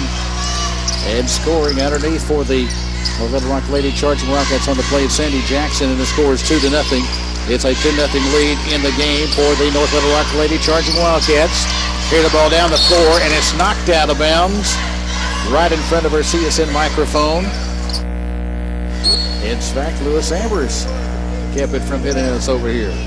So Conway will throw it in an offensive court. Here's Taylor Galt with the basketball. Here's a 22-footer by Galt. It's off the rim, no good. Rebound by North Little Rock, and getting the rebound is Williams. Here comes North Little Rock down the floor. Jackson, left side off the glass, 15-foot jumper off the glass is good by Jerica James. And it's now a 4-0 North Little Rock lead in this game. Conway down the floor, goes right side. Quay Allen Smith with it. She's double teamed, throws it way out front now to Foster. Left corner, here's a three, but Chambers, swish! Chambers with a three out of the left corner, and Conway is on the scoreboard. It's now 4-3. Bringing the ball across the center strike comes the North Little Rock Lady Charging Wildcats. 22-footer James, no good. Rebound by Galt. Here comes Conway down the floor with it in offensive court. Here is a shot out front now by Quay Allen Smith. The shot is no good. Rebound by North Little Rock, and here come the Lady Charging Wildcats down the floor. It's lost in the lane. Picking it up over there on the left side is Brown. Now to James. Right corner. Here's a three out of the right corner by King. It's too long, no good. And it's rebounded in the left side. That's up, shot off the glass, good. And putting it in is Williams. And Williams is fouled on the play. And that gives North Little Rock a 6-3 lead. And a foul called on the play, so Williams will go to the free throw line and shooting. As the foul was called against Conway's Quay Allen Smith. That's her first. And the first against the Wampus Cats. Here is Williams at the free throw line. She puts it up and in. And that makes it 7-3. So Williams makes the three-point play. And it's now 7-3 in favor of North Little Rock. At 6:03 left in the first quarter, we have a whistle. And a foul is called on the play in backcourt against the North Little Rock Lady Charging Wildcats. That foul is going to be called on Sandy Jackson. That'll be Jackson's first personal foul. And that is also the first team foul against the North Little Rock Lady Charging Wildcats. Bringing the ball down the floor. Here comes Conway off the fingertips of Foster on the left side. And it went behind her and went out of bounds. So that's turnover number 2 in the game against Conway. 5:50 left to go here in this first quarter of play. North Little Rock with the basketball and a 7-3 lead. Jackson goes to the left side of the key. Over on the left side to Brown. Goes to the corner, back to Brown. Here's Brown looking at the defense. Here's the shot thrown up there. The shot is no good. Rebound Williams, back out front to Brown. Now in the lane. Here's a shot off the glass. The shot is missed. No good to Jackson. Rebound is up. It's missed by Williams. And Conway gets the rebound. Here is Quay Allen Smith now giving to Taylor Galt. Here's Galt across the strike. 5:14 left in the first quarter. Galt, a 22-footer. Swish! Galt with a 3. That's the second 3 in the game by Conway. That makes it 7-6. 5 minutes left here in the first quarter of play. North Little Rock on a 51-game winning streak. Here with the basketball, way out front, head of the circle now. Here now is Jackson, goes to the left corner. Out in the left corner to Brown. And it goes out of bounds. And a foul is called on the play against the Conway Lady Cats. As this foul is going to be called against Bray Hobbs, and that's going to be her first. That's 2 against Conway. Now the ball is thrown in. Here's King, goes to the right side. Now James feeds it down low off the fingertips of Zena King out of bounds. And that will be the first turnover of the game against the North Little Rock Lady Charging Wildcats. We have 4:40 left to go in the first quarter of play. Conway throws it in to Galt.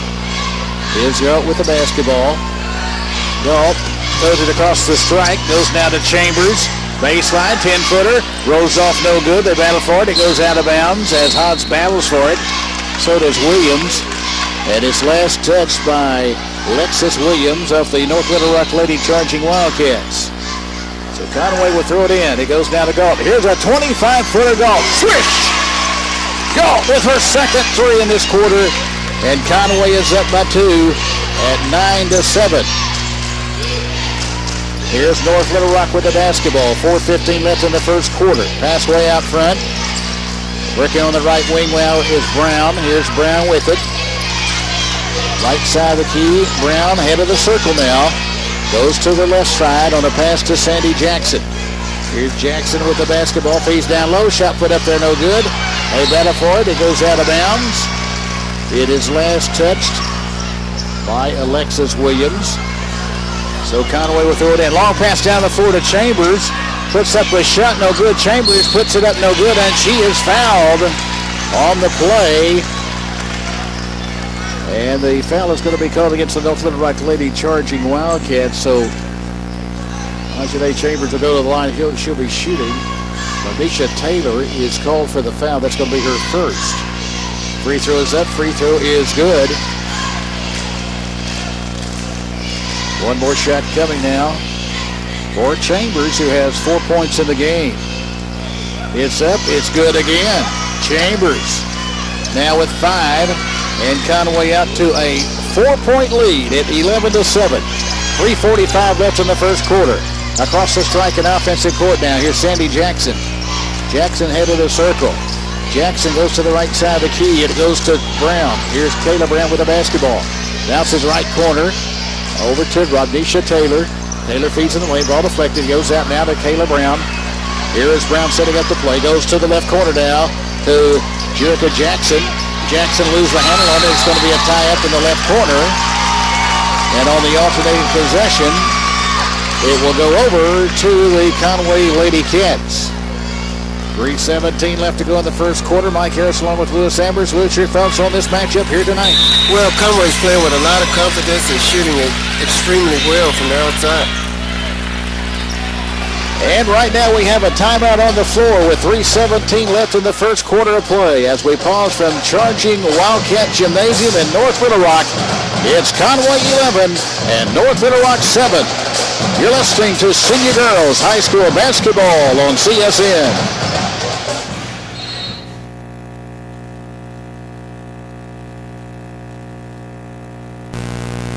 Thinking of selling your home? Don't forget the termite inspection. The folks at Central Arkansas Pest Service have been providing high quality and prompt service for over 35 years. These guys are pros when it comes to ridding your home of termites, spiders, rodents, and all types of ants, including fire ants. In fact, no pests are safe when you put Central Arkansas Pest Service on the job. Hi, I'm Chris Sullivan. Take control of your home today. Give us a call at 513-6992. Farm Bureau's whole purpose was to help. They organized insurance companies. From the outset, these companies were committed to being conservative, and the result has been a tradition of strength and stability respected across the country. Now, through the years, Farm Bureau has grown and added lots of innovative services, but that stability never changed. And stability is why you can trust Farm Bureau today.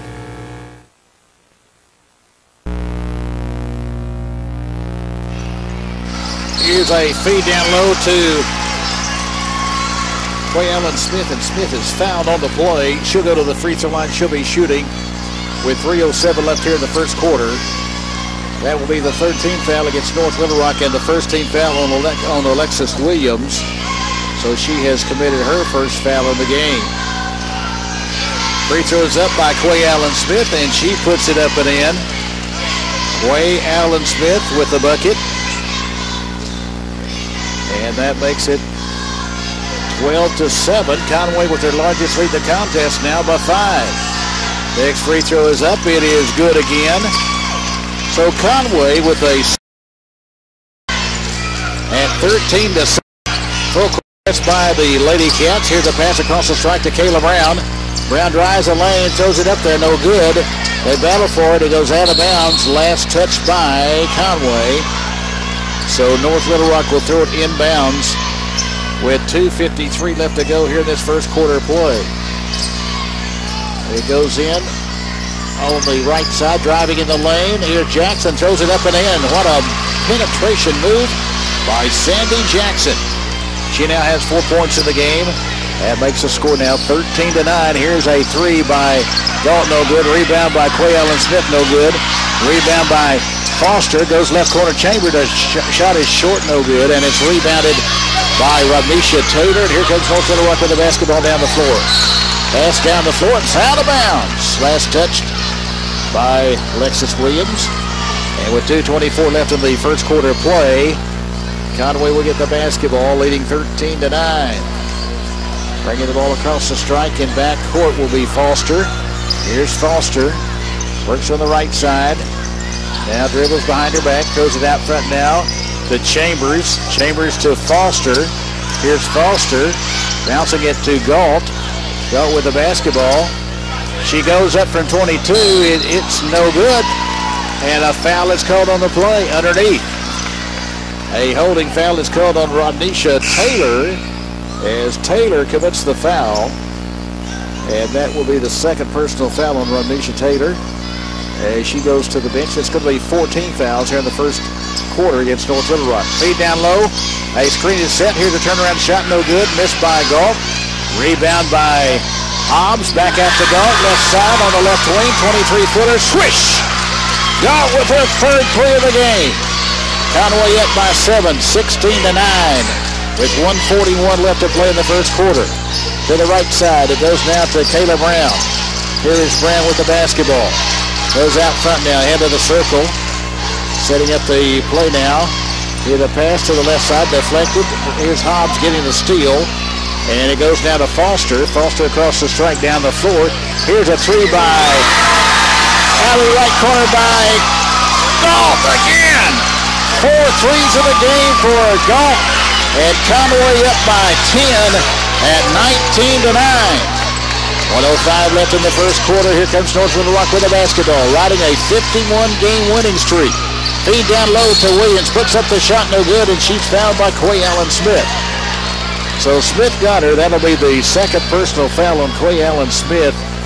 So Smith has committed 2 fouls now. That's 3 against Conway here in the first quarter. And going to the line and shooting will be Lexus Williams, the 6'1 junior. She puts it up. It's off to the right. No good. So Lexus Williams missing that shot. Lewis Conway has come to play here tonight. Well, they've been looking forward for this game ever since last year. And now is the time. Free throws up, free throws good. That makes it 19-10. So it's 19-10, and we have a violation called against Conway. That's their 3rd turnover. North Little Rock will get the basketball with 53 seconds left in the first quarter. Bringing the ball across the strike now is Jerica James. Here's James, goes to the left side of the key to Brown. Brown left corner to James. Here's James being double teamed. Throws it out, ball deflected, it goes in backcourt. And here is Brown going after to get it. Brown across the strike quickly. Here's Brown, feeds in the lane now. Williams puts up a shot off the glass. It is nearly no good. Rebound muscled up and in. And muscling it up and in is Alex Hale, the 6'3 senior who just came in the game. And Hale gets her first 2 points of the game. That makes it 19-12. In offensive court, here's a feed on the high post. Turnaround shot by 15-footers up there, no good. It's missed by Chambers, and Chambers is fouled on the play by Kayla Brown. So Brown commits the foul. That's going to be her first. That is 5 team fouls against the North Little Rock Lady Charging Wildcats here in the first quarter. Ajane Chambers at the line. She puts it up. It's good. Chambers now has 6 points in the game, and she will get 1 more shot. Well, Chambers, she was really active tonight and physically aggressive. Free throws up by Chambers. It's good. She has 7. And that makes the score now 21-12. North Little Rock with the basketball. 3-pointer out of the left corner, but James no good. Rebound the lane, little 6-foot jumper is good by Sandy Jackson. And there's the horn ending the first quarter on the high-scoring first quarter here tonight in this big 7A Central Conference battle between the defending 7A state champions, the North Little Rock Lady Charging Wildcats, and the Conway Lady Cats. At the end of 1 quarter, the score, it is Conway 21, North Little Rock 14. You're listening to Senior Girls High School Basketball on CSN.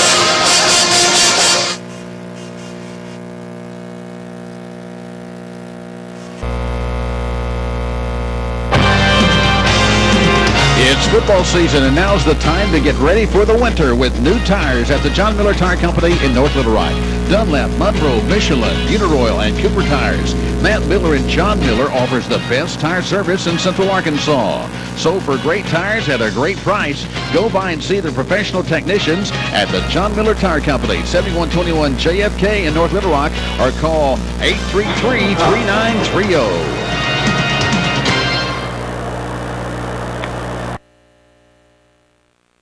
It's the high school basketball game of the week here on the Creative Sports Television Network. Every week here on CSN, you'll see the best in high school basketball. Top matchups in the month of February. K-City takes on Lono. Bologna battles Greenbrier for the Battle of Faulkner County. Cabot takes on North Little Rock, and Russellville takes on Conway.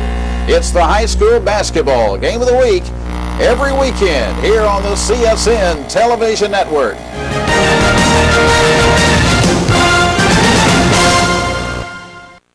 Coming up.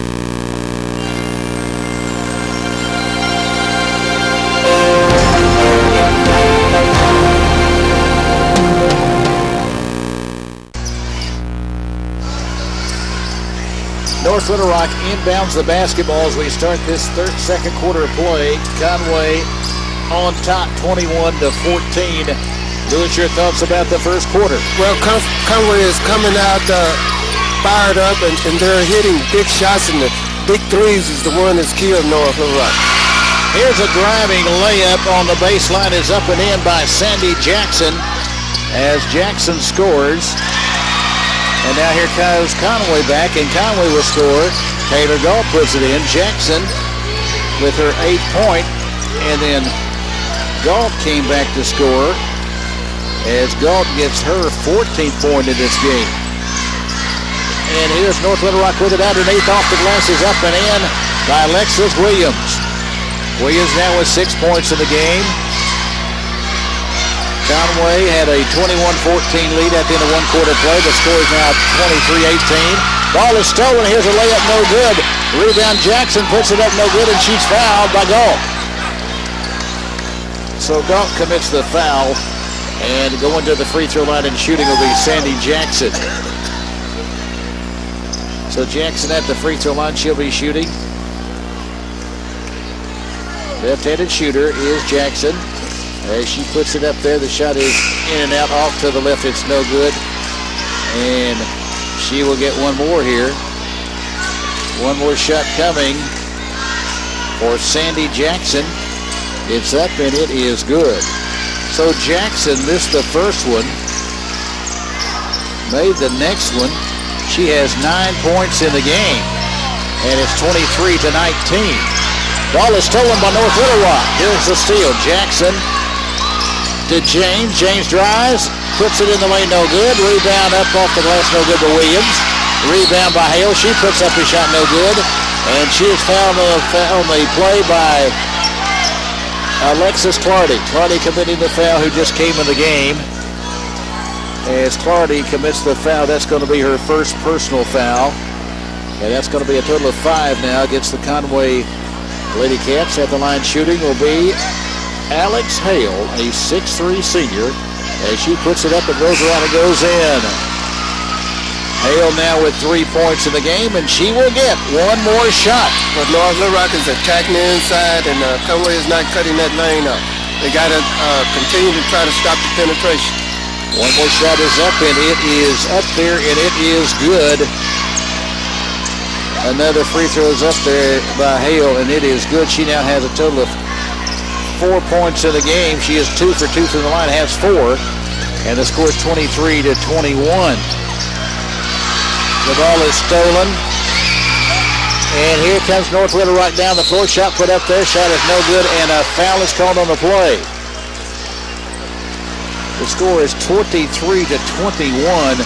North Little Rock really putting on the pressure to start this second quarter. They were down by 7. At one time, they were down by 9 in the first quarter. At the line shooting will be Kayla Brown. She puts it up, and Brown puts it in, and that makes it 23-22.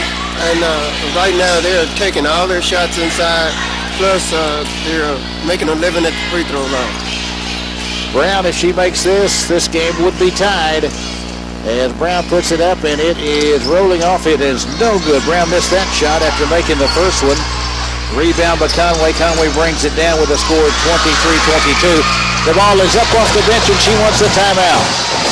With 6:06 left to go in the first half, as we pause from North Little Rock, it's North Little Rock 24, Conway 23. You're listening to Senior Girls High School Basketball on CSN.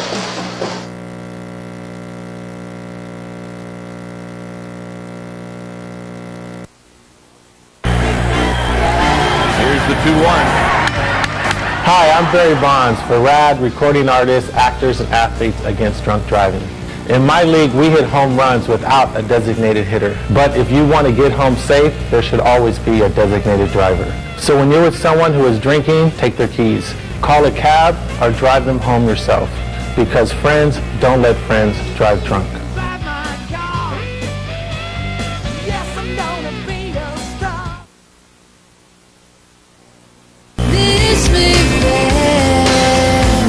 Cindy Thompson for RAD, recording artists, actors, and athletes against drunk driving. Real life is not always a song, and in less time than it takes to play the latest country hit, someone will be injured or killed in an alcohol-related crash. So next time you're out with someone who's been drinking, don't let them take the wheel. Take the keys instead.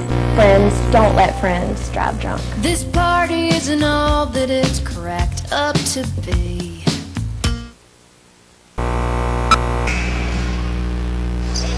Mike Harris along with Lewis Ambers, glad you tuned in to Senior Girls Basketball as North Little Rock with a 1-point lead now, 24-23, after trailing at the end of one quarter by 7, 21-14. Here's the ball inbounds, full court press by North Little Rock. It goes down right side to Brianna Hobbs. Hobbs now gives it to Foster. Here's Foster with the basketball, and Foster will throw it out now to Taylor Galt. Here is Galt with the basketball. Goes to the left side. To the left corner now to Foster. Across the lane now to Hobbs. Here's Hobbs. Give to the right corner. Here's a shot put up there. Shot is no good by Chambers. Rebound by Foster. Foster has it. And we're going to have a timeout called by Conway to save the basketball. So another timeout on the floor. 5:32 left in the first half. It's North Little Rock 24, Conway 23. This is City Girls High School basketball on CSN.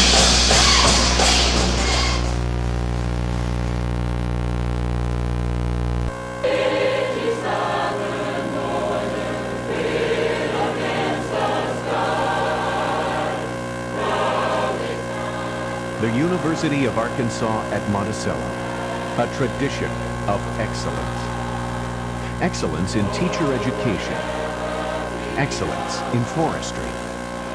Excellence in nursing and pre-medicine. Excellence in business, science, the arts, and humanity.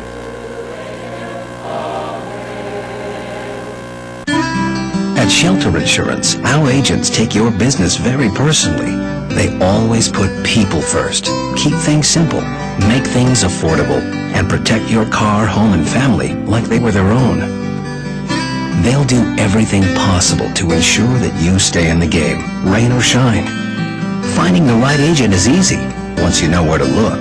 Just go to shelterinsurance.com to find one near you. Seek shelter today. Conway will throw it into the left corner. It goes in the left corner now to Chambers. Chambers with the basketball. Out to Foster. Foster with it. Man-to-man defensive board now by the North Little Rock Lady Charging Wildcats. Here's a bounce pass on the baseline. It goes to King. On the baseline it goes. And King intercepted the basketball, but I think she stepped right in front of the person that's going to get it, and a pushing on foul called on King. And that will be King's first personal foul. That's going to be 16 fouls against North Little Rock. Each team with 6 fouls now here in the first half. Galt head of the circle. Goes in the lane. Goes up from 18. It's in and out, no good. And the ball is rebounded by Alexis Williams down the floor. Here's King letting it fly from 18. It stood. King with her first 2 in the game. North Little Rock up by 3 at 26-23. On the baseline, shot put up there, no good. A rebound now by Williams. Alexis Williams now gives now to Brown, right side to King. King now gives to Brown. Brown out to Jerica James, to Brown. Here's Brown to the right corner. King fakes, goes up with a shot. It's up there, a 18-footer, misses with the iron, no good. Rebound by North Little Rock, and we have a pushing off foul called against the Conway Lady Cats. So this foul is called on Quay Allen Smith. She's in foul trouble with 3. And she's going to be replaced by Alexis Clardy as Quay Allen Smith goes to the bench in foul trouble with 3. And at the line shooting will be Alexis Williams, the 6'1 junior. Free throw is up. Free throw is good by Williams. And it's hard to believe that Williams is only a junior, Lewis. She's only a junior. Sophomore of the year last year. She's a phenomenal player. Free throws up. Free throw is good by Alexis Williams. She has 8 points in the game. And North Little Rock now leads by a score of 28-23 with 4:29 left. Here's a shot on the right side. No good by Chambers. Chambers missing that shot. Rebound by North Little Rock. And here's a whistle. And walking down the floor is called on Alexis Williams. So that'll be another turnover against the North Little Rock Lady Charging Wildcats. They've turned the ball over 4 times here in the first half. Inbounded in backcourt to Galt. Galt double team. Here's Galt. Trying to go through both players, through James and also Jackson. And a reaching in foul is going to be called against Jerica James. That'll be the 17th foul against the North Little Rock Lady Charging Wildcats, and that'll be the first personal on James. So Taylor Galt will go to the free throw line shooting for Conway. As she eyes the goal, it's up there. The shot is short, no good. Galt missing that shot. And it's rebounded by North Little Rock. Shot out of the left corner. It is good. Out of the left corner, it is James. She now has 4. That makes it 30-23. Driving layup is no good. Rebound North Little Rock. Long pass down the floor. North Little Rock drive. Jackson off the glass. Got it. Jackson with 13. 9-point lead for North Little Rock, 32-23. Here's Foster being double teamed. And here is Foster, throws a ball down the floor, and it's knocked out of bounds. Last touch by North Little Rock. And what makes this team so good over the last 2 years, Lewis, has been their pressing defense. Their pressing defense, along with their talent, they are able to execute well offensively and defensively. Here's the ball turned over. North Little Rock gets it. Long pass underneath for Jackson. Lays it in. 15 in the game for Jackson. It's an 11-point lead for North Little Rock, 34-23. And here's the ball knocked out of bounds. 3:21 left here in the first half. And going to the free throw line shooting will be Foster. She was fouled on the play by the North Little Rock Lady Charging Wildcats, Jerica James. That will be her second. And that is 18 fouls now against North Little Rock. Foster, a pretty good free throw shooter. As she's at the line, she puts it up, and it is good. One more shot coming now for Foster. That's Foster's first point in this game. That makes it 34-24. One more shot for Foster as she eyes the goal. As she puts it up there. Shot is up, shot is rolling in. Foster 2 for 2 from the line. And that makes it 34-25. Here comes North Little Rock down the floor. Goes to King in the right corner. She's double teamed. Stolen now by Chambers. Here goes Chambers down the floor. Driving layup is up. It's blocked by Jackson. Jackson takes it out of the air. Brings it down the floor. Feeds off. King layup no good and a foul. It'll be on Brianna Hobbs. As Hobbs is called for the foul, that'll be her second. And at the free throw line shooting for the North Little Rock Lady Charging Wildcats will be Zena King, the 5'10 junior. It's up there by King, off to the right, no good. And King will get another one. King will be back next year. She's only a junior. Next free throw by King is good. And Zena King now has 3 in the game. That makes the score now 35-25. So the score is 35-25. North Little Rock with a 10-point lead in the lane. Shot no good. Ball is loose on the floor. It's saved by Conway Chambers. Goes to Galt. A 3 by Galt in the right corner. Swish! Galt drives it home from the right corner. That is Galt's 5th 3 in the first half. And that makes it 35-28. Conway back within 7. Shot out of the right corner. King, no good. Rebound on the baseline. Here's a shot by Brown. Throws it up off the left side. Didn't even see the rim and threw it up there. Brown now has 3. Here's a 3 by Taylor Galt. The shot is no good. A battle for it. It goes out of bounds. And it belongs to the North Little Rock Lady Charging Wildcats. North Little Rock leading 37-28 in this high-scoring senior girls game here in the first half. Right now, the thing that I see is North Little Rock is playing a lot of players off their bench. They're staying fresh, and that's the reason why they're so strong offensively and defensively. Feed in the lane. It goes to the right corner. Here's a 3. It gets a big hit. Goes over the backboard by Kayla Brown. As she took that shot, it just bounced up and went over the back of the backboard, and it's out of bounds. 37-28 is the score. Here's a long pass down the floor, right side. Here comes the shot up there by Lexus Clardy. The shot is no good. Rebound by North Little Rock. Long pass underneath to Lexus Williams. Kicks it out now to Kayla Brown. Feed down low. Shot put up by Mardisha Taylor. No good. It's blocked by Brianna Hobbs as she gets the block shot, and walking is called on Alexis Clardy as she started to go across the center strike in offensive court. 1:25 left to go here in the first half, and our score is 37-28. North Little Rock in the lead, and they have the basketball. Down to 1:22 left to go. Pass to the left side of the key. Working with it. Pass to the right side of the key. Here's the feed in the lane. Now here's a shot put up there. Shot off the glass. It's good by Alexis Williams. Williams in the middle of the lane. A 10-footer. She has 10. 39-28. Hit and running shot in the lane. The shot is no good. Missed by Galt. Rebound North Little Rock. Here's Kayla Brown. Goes to the left side of the key. Brown way out front now to Jerica James. Goes to the lane. Dishes it off. Shot put up by Rodnisha Taylor. Off the glass. Good. Taylor with her first 2 in the game. That makes it 41-28. Stolen by North Little Rock. Here's a steal, and a driving layup is up and in by Taylor. Taylor now with 5. It's 43-28. Chambers in backcourt. Throws it over on the right side. Right across the strike is Clardy. Clardy bounces it right side. Ball deflected out of bounds. Turnover Conway. Conway turns it over again. As Conway has turned the ball over now a total of 7 times here in this first half. And North Little Rock will throw it in with 26 seconds left in the first half of play with a 15-point lead. Here the pass across the strike goes to the left side, goes to Kayla Brown. North Little Rock will play for the final shot of this first half. Way out front with the basketball now is James.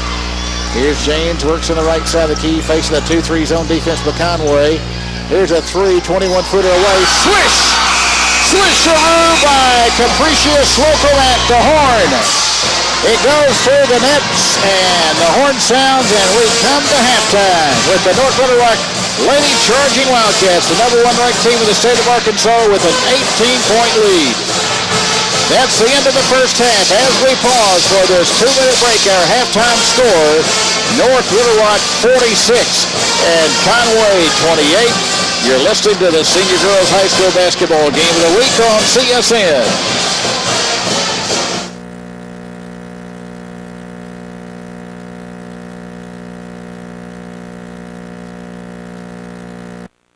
The Arkansas Baptist College vision is to see our community, state, and nation positively influenced through the integration of academic scholarship and Christian principle. ABC is dedicated to the development of graduates who are exceptionally educated, spiritually and culturally aware, and able to meet the demand of our rapidly advancing society. I encourage each and everyone that's thinking about returning to school to look at Arkansas Baptist College. Thinking of selling your home? Don't forget the termite inspection. The folks at Central Arkansas Pest Service have been providing high quality and prompt service for over 35 years. These guys are pros when it comes to ridding your home of termites, spiders, rodents, and all types of ants, including fire ants. In fact, no pests are safe when you put Central Arkansas Pest Service on the job. Hi, I'm Chris Sullivan. Take control of your home today. Give us a call at 513-6992.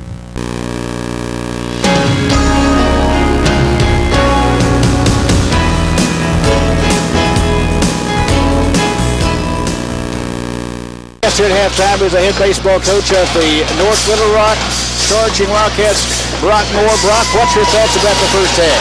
I'm trying to catch my breath. I mean, that's a good ball game. Anytime you come and watch the girls at North Little Rock, you're in for a treat. And Conway came out in the first half ready to go. I don't know number 1's name, but she's getting after for Conway. Taylor Galt. And she's a pretty good one. Pretty good. Pretty good one. Tell us about the baseball season coming up. What type of year are you going to have in baseball?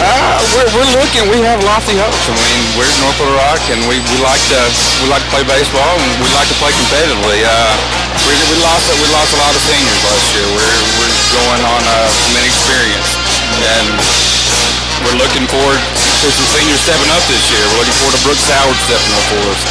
We've got a couple of juniors that are going to step up, Ryan Scott and Brian Chastain.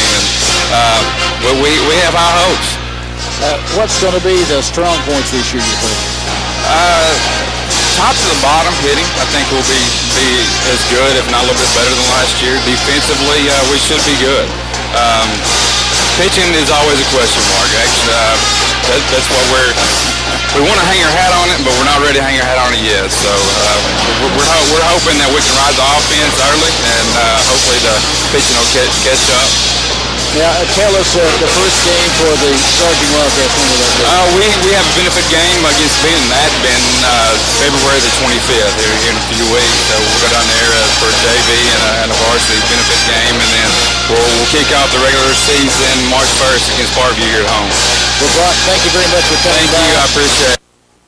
I think it's irrelevant where you live or how many people live in your community. It's America. America's the target, not just New York. It's everywhere, and we all have to pitch in. It's time to get serious about preparation. The threat is very real, we know that, and there are some positive things that you can do to better prepare yourself and your family to deal with these problems. Learn to protect yourself at ready.gov or call for a free brochure.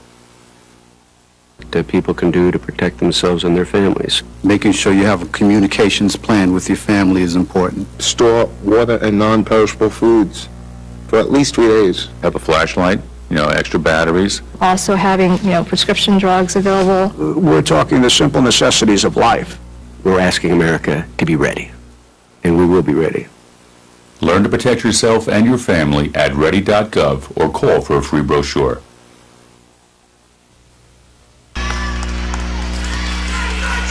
We start the third quarter. Conway gets the basketball first to start this third quarter. As Conway goes to the basket to the right side of your dial and monitor here in the second half. Left corner, Chambers with a three. It rolls off. It is no good. Rebound by Jericho James. Here comes James down the floor with the basketball. North Little Rock with an 18-point lead at 46-28. Pass left side of King. Over on the left side of the key now. Now pass to the right corner. Work up the basketball. Bounce pass way out front to Brown. Brown head of the circle. James feeds in the lane. Shot put up. It is in and out. Back in for Williams. Williams now with the dozen. That makes the score now at 48-28. Feed down low. Shot put up no good. And a foul.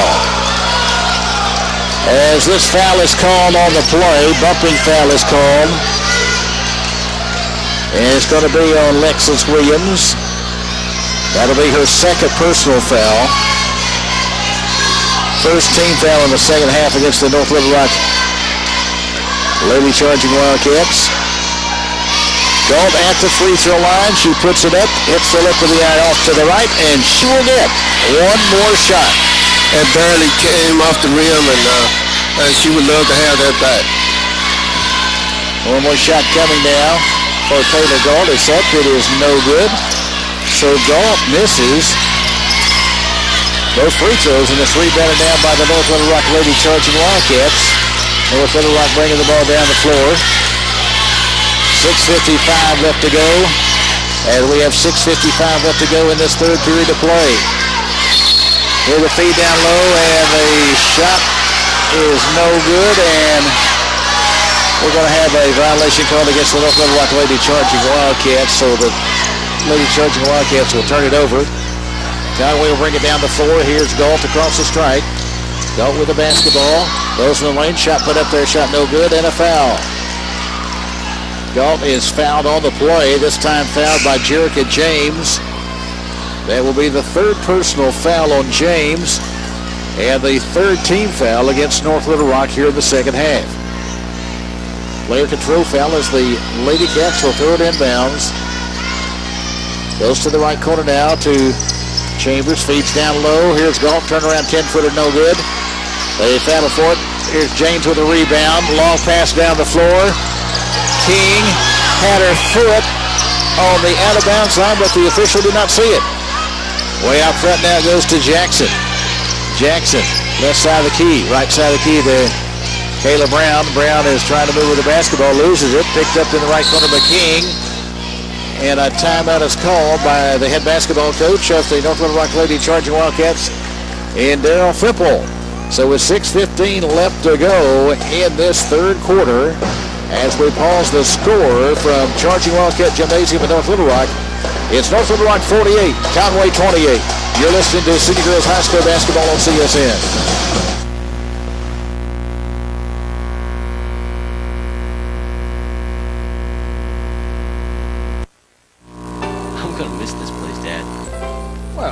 to come back and visit. I'll never forget you catching that big old bass. I don't know who was more excited, me or you. Here, you'll be needing this. Farm Bureau membership? Sure. They've been part of our family for years, and they have great insurance coverage. I'll look into it. Farm Bureau, a tradition of one generation helping another. It's the high school basketball game of the week here on the Creative Sports Television Network. Every week here on CSN, you'll see the best in high school basketball. Top matchups in the month of February. K-City takes on Lono. Bologna battles Greenbrier for the Battle of Faulkner County. Cabot takes on North Little Rock, and Russellville takes on Conway. It's the high school basketball game of the week every weekend here on the CSN Television Network.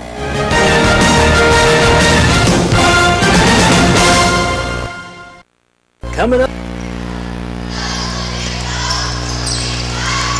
Making the three out of the corner with Zena King, and King now has 6 in the game. Conway comes down, and a foul is called on the play. And Foster did a good job of penetrating, but she was looking to make the shot. And it was a good one-handed push shot, and that's what she have to do. Get the ball off the floor and get it in there and try to get that shot up. And she did a tremendous job of finishing up at the free throw line, so they have to start looking to score and score quickly. And they got to get the penetration and take care of the ball. Foster with a three-point play, but here comes North Little Rock at the other end, and putting it up and in is Hale. Hale now with 6 in the game. It's 53-31. North Little Rock with a 22-point lead. Here's Foster, bounces it in the lane. Quay Allen Smith off the glass, got it. Quay Allen Smith with 4 in the game. That makes it 53-33. North Little Rock with a 20-point lead in the basketball with 5:10 left in the third quarter. On the left side, bounce pass to the left corner goes to Rodmisha Taylor. Now to King, ball deflected, stolen by Chambers. Chambers with the steal. Off the glass, the shot no good. Rebound now by Sandy Jackson. Jackson brings it down the floor, puts up a shot no good, and a foul. So Sandy Jackson is fouled on the play.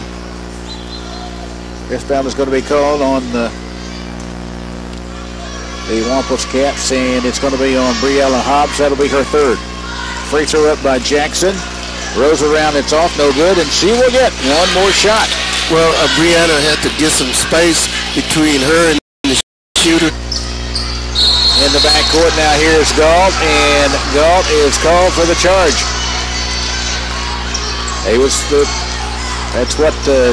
how North Little Rock got a lot of turnover the first half. Double team in the basketball on the ball handler in backcourt. 4:38 left to go in the third quarter. North Little Rock with it. Here's Kayla Brown. Goes to the right corner to Zena King. Tries to go in on the baseline. Loses a handle on it. Picked up. Ball deflected. Stolen by Chambers. Chambers brings it down the floor. Chambers has it.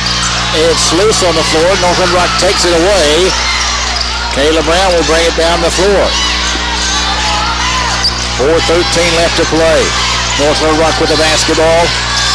And a 21-point lead. Here's a shot by Kayla Brown from three-point range, no good. Rebound busted up and in by Hale.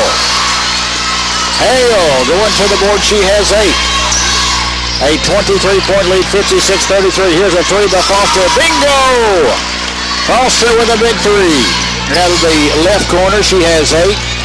It's 56-36. Conway within 20. After North Little Rock had a 23-point lead. King out of the right corner, a three. It is rolling off, no good. Rebound by Brianna Hobbs, and she is fouled, double teamed, and a foul call against North Little Rock.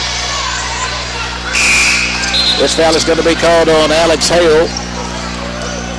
So that'll be the second personal foul on Alex Hale, and the 5th team foul against North Little Rock here in the second half.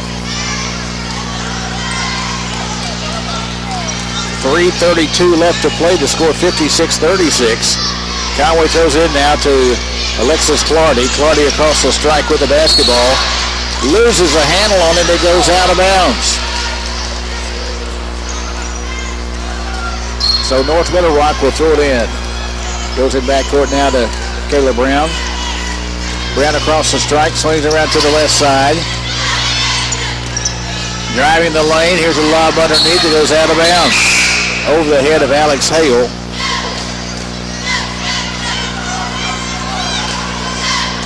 And with 3:17 left to go in this third quarter, Conway will throw it in. Conway taking too much time to throw it in, but a timeout is called quickly, I think, by Conway. Yes, Conway calls a timeout before the 5 seconds was up. Timeout on the floor, 3:17 left in the third quarter as we pause from charging Wildcat Gymnasium in North Little Rock. It's North Little Rock 56, Conway 36. You're listening to Senior Girls High School Basketball on CSN.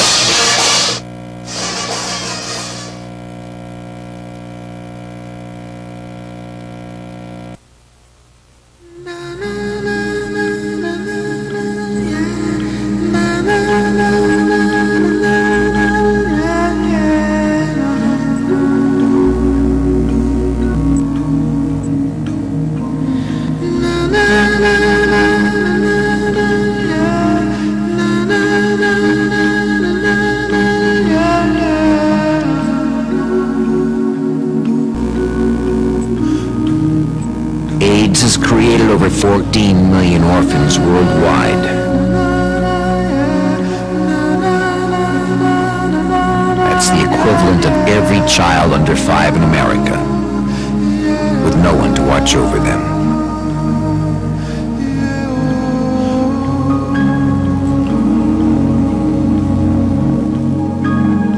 Please, won't you help?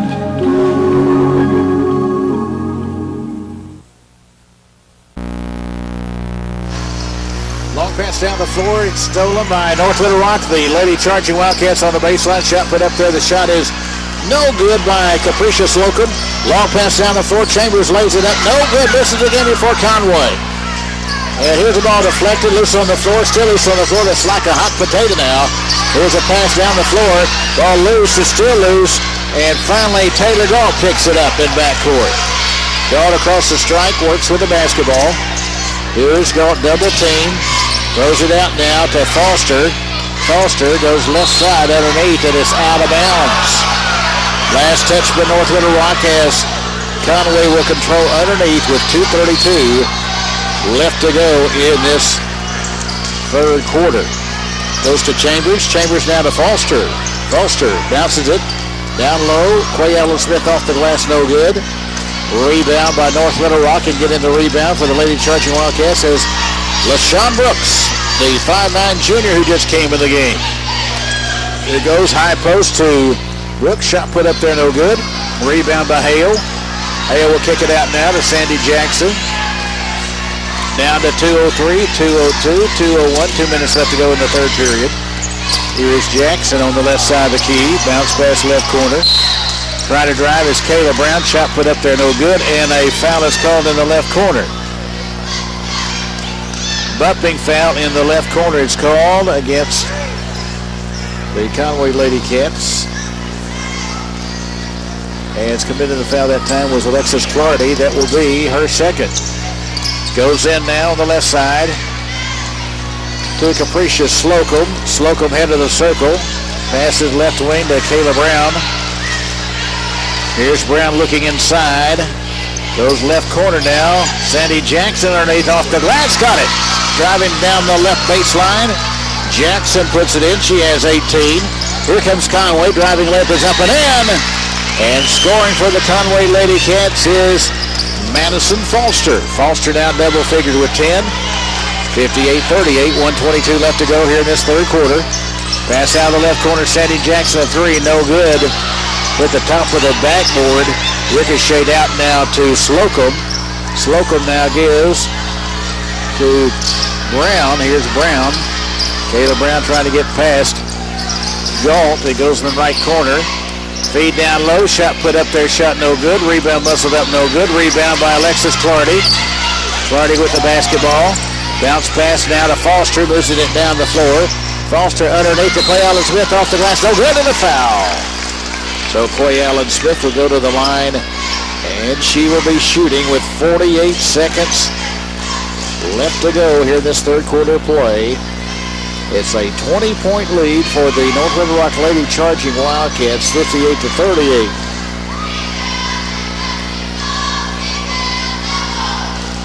Free throw is up, and the free throw is off to the left, no good.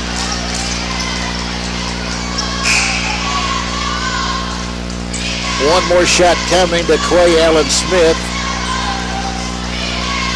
Quay Allen-Smith at the line. As she eyes the goal, she pushes it up there, and the free throw is good by Quay Allen-Smith. She has 5 in the game. It's 58-39. North Little Rock with a 19-point lead. Bounce pass down the floor, right side now. Shot put up there by Rodnisha Taylor, no good. Rebound up there, no good by Hale. And Hale is fouled on the play. And Hale will go to the free throw line. She'll be getting 2 shots. As she was fouled by Brianna Hobbs, her 4th personal.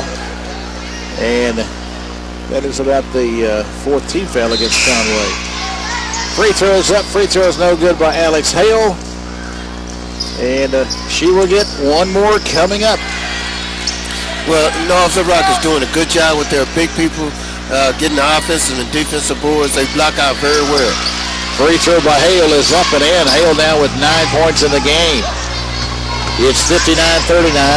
Here's Foster with the basketball. With 28 seconds left in this third quarter, ball loose on the floor. And a timeout is called as they pick up the loose ball with Rodnisha Taylor. She calls a timeout. So North Little Rock will go over and talk it over with 25 seconds left. 25 seconds left in the third quarter as we pause our score. For North Little Rock, it's North Little Rock 59 and Conway 39. You're listening to Senior Girls High School Basketball on CSN.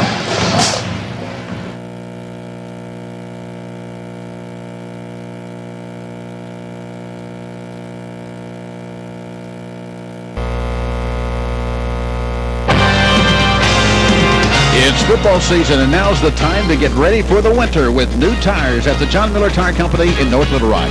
Dunlap, Monroe, Michelin, Uniroyal, and Cooper Tires. Matt Miller and John Miller offers the best tire service in Central Arkansas. So for great tires at a great price, go by and see the professional technicians at the John Miller Tire Company, 7121 JFK in North Little Rock, or call 833-3930.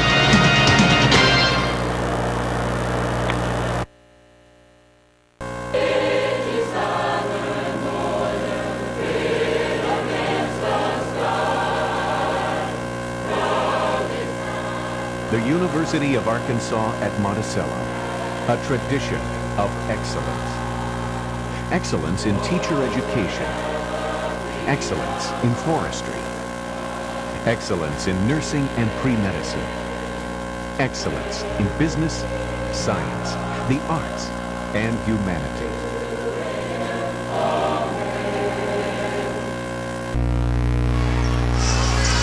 Ball is inbounded, and bringing the ball across the strike is Kayla Brown. With only 17 seconds left in this third quarter, North Little Rock will go for the final shot.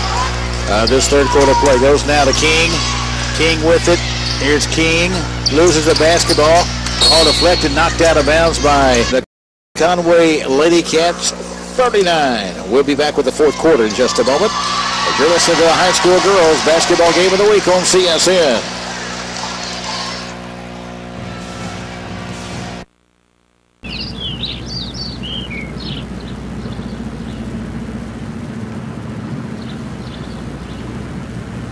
What should we do?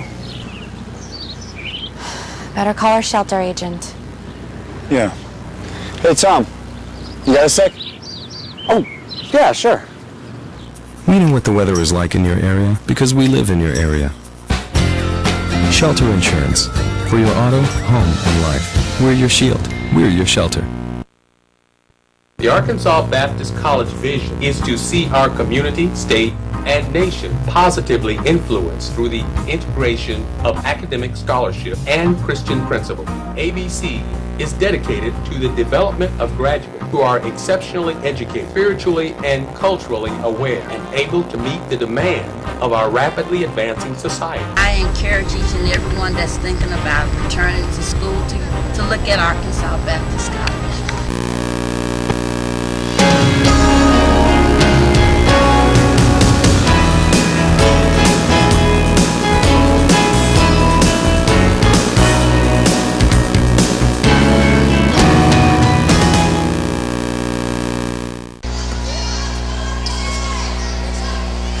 And that third quarter just concluded. North Little Rock outscored Conway by 2, 13-11. Lewis, your thoughts on that third quarter? Well, third quarter, I thought the Conway settled down, but it's the second quarter that really did them in. Driving on the baseline, here's a shot. Hey, it's something no good by Rodnisha Taylor. Taylor missed that shot. And a foul is called on the play. At the line shooting will be Rodnisha Taylor. She was fouled on the play by Conway's Alexis Clardy, her third personal. Free throw is up, free throw is good, and one more shot coming up now for Rodnisha Taylor, who has 5 points in the game. Taylor will get one more. It is up there. The shot is good. Rodnisha Taylor now with 6. It's 61-39. 22-point lead for North Little Rock. Here's Foster across the strike. Throw the pass in the lane, deflected, stolen by North Little Rock. Brown brings, here's Williams bringing it down. James goes up with a shot, knocked out of her hand. She gets it back. Jerica James, head of the circle. Pass right side, goes to the right corner now.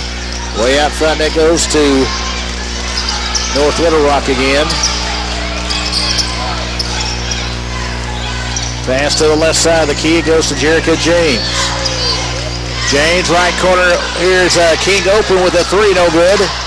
Rebound by Clay Allen Smith, and it's stolen away with the steal now as Jackson gives underneath to King, a shot no good, and she was fouled by Galt. So Galt commits the foul. Let's make sure that was Galt. No, it's going to be Alexis Clardy. Clardy commits the foul. That's going to be her fourth. And that's 16 fouls against Conway here in the second half. Free throw is up, and the free throw is good by King, and she will get one more shot. Well, King, she's the player who can really take over a game for North Little Rock. She's one of their leading scorers, so they depend heavily on her. Free throw's no good. King missed that second shot. Rebound by Conway. Clay Allen Smith loses the basketball, gets it back now. And here is a ball knocked out of bounds. So it's knocked out. So it goes out. And it's going to go out of bounds right there on the midcourt side. So the ball will be thrown back in. And it goes in to Conway's Chambers. Chambers now to the right side to Foster. Goes to Chambers. Here is Galt, right wing. Goes up with a 15-foot jumper, no good. Rebound Conway, it's blocked by Williams. It's out now to Foster.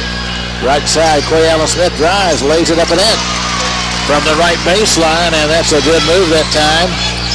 And scoring and laying it up and in is Clay Allen Smith. She has 7. 62-41, 5:58 left to play. Underneath, here's a shot put up there. Shot is no good by Rodnisha Taylor, but it's rebounded up and in by Alexis Williams. She has 14 in the game. And it's 64-41. Shot out of the right corner by Chambers, off the rim, no good. Rebound in the lane by Alexis Williams, and she is fouled on the play.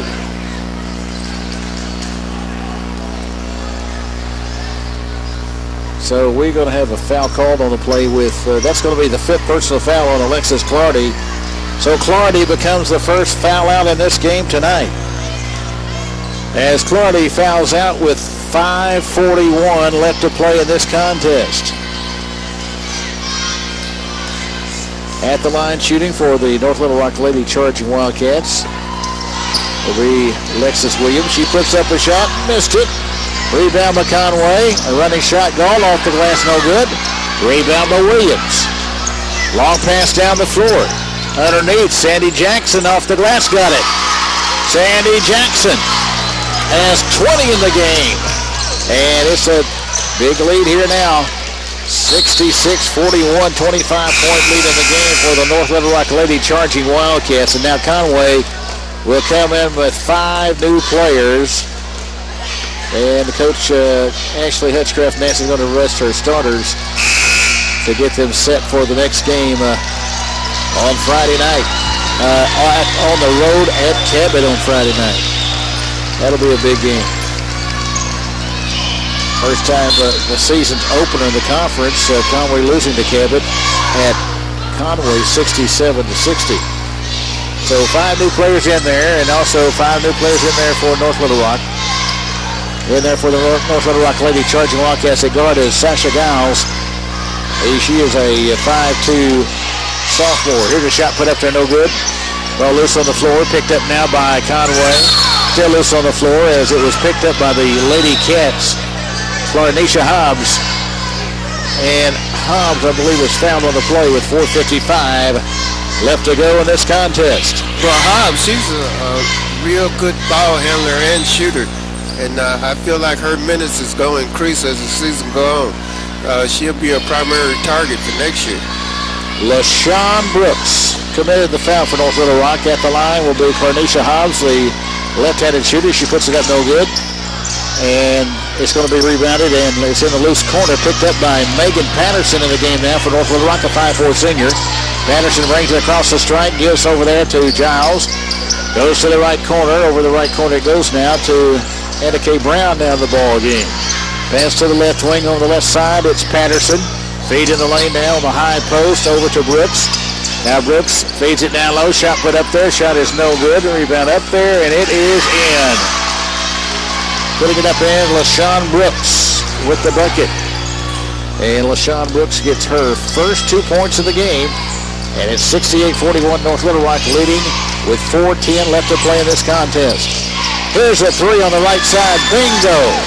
Beautiful shot on the right side by McCall Wilkins as she lit it up that time. Well, McCall, she's a natural. She's a gifted athlete. So McCall Wilkins, who just came in the game with about a 23-footer on the right side, makes it 68-44. North Little Rock turns it over, and Conway gets it again. It goes in backcourt work of the basketball is Clarnisha Hobbs. Here's Hobbs with it. Bounces it on the baseline. It was intended down there to play Alan Smith, but it's taken away by North Little Rock. Pass on the baseline. It goes out of bounds. Last touch by Brooks. And Conway will throw it in. Checking the lineup now for the Conway Lady Cats, number 25, Pippins Taylor, a 5'9" sophomore. Bringing the ball across the strike, Clarnisha Hobbs. Hobbs dribbles with the left hand. Hobbs goes to the left side. Puts up a shot off the glass. The shot is no good.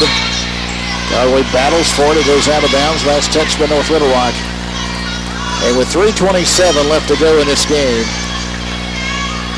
North Little Rock will go on defense. Conway will throw it in. Here the feed down low. Shot put up there off the glass. Clarnisha Hobbs no good. Here's a shot put up and in. Conway scoring. That makes it 68-47. Making the points that time for Conway on the play was Kiana Doby. Doby with the, she's only a sophomore, made that shot and made 2. 68-47, 3 minutes left in the game. To the right side, here's a 27-footer. It's too long, no good by Annika Brown. They battle for the rebound. It goes out of bounds. And it is out. The ball will belong, now we're going to have a foul called on the play. Foul is going to be called against the Conway Lady Cats. Free throw is up. Free throw hits the lip of the iron, goes over and falls and hits the bottom of the can for a free throw by Alex Hale, and she will get one more up there, and she puts this one in. So Hale with 2 free throws has 11. She becomes the 3rd North Little Rock Lady Charging Wildcat in double figures tonight. It's 70-47. Clarnisha Hobbs feeds it underneath now. Goes to the right side, feed underneath now. Clarnisha Hobbs off the glass. She's got it. Clarnisha Hobbs with the bucket. And Clarnisha Hobbs scores. She now has in the game her first 2 points. And it's 70-49 with 2:27 left. On the baseline, 15-footer is in there for Annika Brown. So Brown scores her first two, and it's 72-49 with 2:15 left. Stay tuned after the game. We'll speak with the winning coach and the player of the game, the CSN player of the game. 2:03 left here to shot underneath, put up and in, and scoring again. For the North Little Rock Lady Charging Wildcats is Annika Brown. She has 4. And it's 74-49. Marnisha Hobbs drives, puts up a shot, no good, and Hobbs is fouled on the play. So Hobbs is fouled on the play.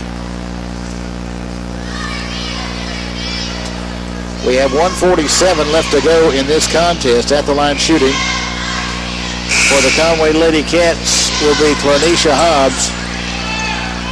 Hobbs puts up a shot. It is hitting the lip of the iron short, no good. And she will get another one.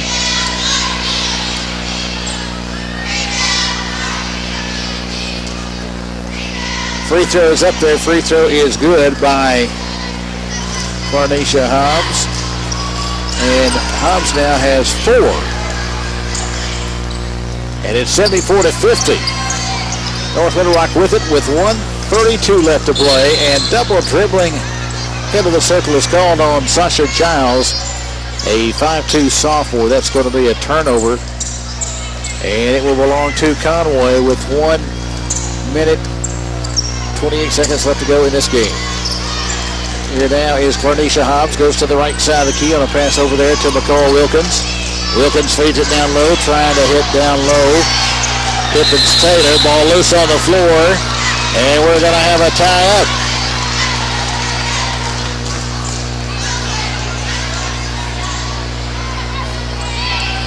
So we will have a tie-up. And Conway will throw it in on the alternating possession. Wilkins throws it in now to Clarnisha Hobbs. Drives the left side of the lane. It's blocked. Hobbs tries to chase it down. It goes out of bounds. Last touch by Conway with 1:13 left to go in the game. The North Little Rock Lady Charging Wildcats are going to win their 52nd game in a row. They were 31-0 last year. They entered this game tonight with a record of 21-0. Actually 20-0. So this will make them 21-0 with this victory. Pass down the floor, and we're going to have a mad scramble for it. So 51-game winning streak is on the line tonight for the North Little Rock Lady Charging Wildcats. Conway gave them a tussle in the first quarter as Conway had a 7-point lead. But North Little Rock with their ball-hawking defense coming back and outscored Conway 32-7 in the second quarter, lead at halftime by 18. And that's the difference. Shot in the lane, it's good. And putting it up and in is Giles for her first 2 in the game. That makes it 76-50. 30 seconds left to go. Here's Clarnisha Hobbs with the basketball. Hobbs throws it to McCall Wilkins on the right side. Here's Wilkins with it. Is behind her now. Wilkins lets it fly from 25. The ball is short. The shot is no good by Wilkins. The junior missed it. Rebound on the baseline by North Little Rock. And it goes out of bounds. Last touch by the Conway Lady Cats with 10 seconds left to go in the game. 10 seconds left. Here comes North Little Rock down the floor in the left corner. Here's a shot out of the left corner. It is air ball missing. It goes out of bounds at the horn to end the game. And the North Little Rock Lady Charging Wildcats, the #1 ranked team in the state of Arkansas, keeps her record intact perfect as they go to 21-0 the year. The final score, the North Little Rock Lady Charging Wildcats 76 and the Conway Lady Wampus Cat 50. A big win here tonight for North Little Rock as they go to 21-0 the year with the loss. Conway falls to 16-3. Let's go out to the middle of the court as Lewis Ambrose speaks with the winning coach of the North Little Rock Lady Charging Wildcats in Darrell Fipple. Coach, a very big game here tonight. First quarter, Conway made a statement, but you made the adjustment. And what was the adjustment, Coach? Well, they started missing some shots. They They were pretty focused, fired up, and I think our kids got a little motivated, especially when things were going that well for them. I mean, they didn't miss a free throw or a shot, and like we said at the end of the quarter, hey, they're going to start missing eventually. So we just got to keep our heads and keep attacking the basket. Congratulations, Colonel. Thanks very much. Okay, Lewis, thank you very much. Here tonight, the North Little Rock Lady Charging Wildcats winning this game by the final score, as the final score in this game was a big one, 76-50.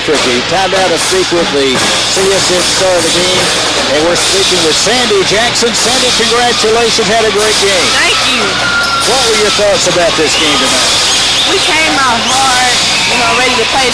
These didn't go our way when we first came out, but we kept, the intensity, and we were fired up. What does it mean to stay undefeated 52 games in a row? Everything in the world. It means everything in the world. We come out already hard working in practice, every practice. We put in work and it pays off in the game. What makes you guys so good? We're not selfish. We love playing with each other and sharing the ball. And we love big games. It gets us real fired up.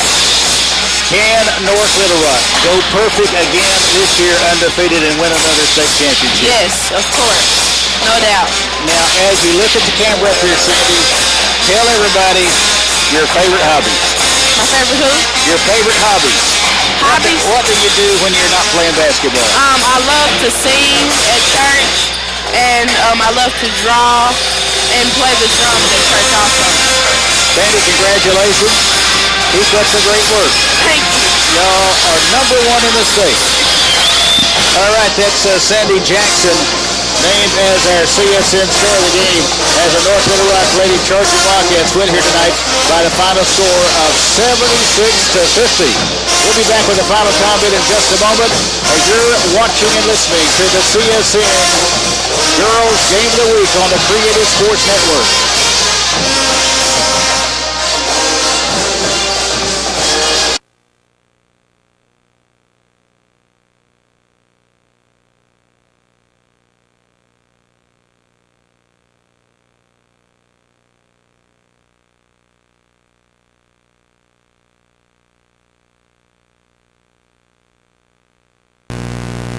Thinking of selling your home? Don't forget the termite inspection. The folks at Central Arkansas Pest Service have been providing high quality and prompt service for over 35 years. These guys are pros when it comes to ridding your home of termites, spiders, rodents, and all types of ants, including fire ants. In fact, no pests are safe when you put Central Arkansas Pest Service on the job. Hi, I'm Chris Sullivan. Take control of your home today. Give us a call at 513-6992. I'm gonna miss this place, Dad. Well, you can always come back and visit.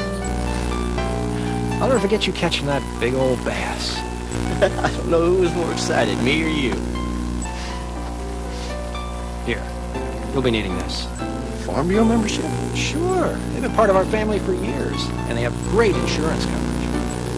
I'll look into it. Farm Bureau, a tradition of one generation helping another.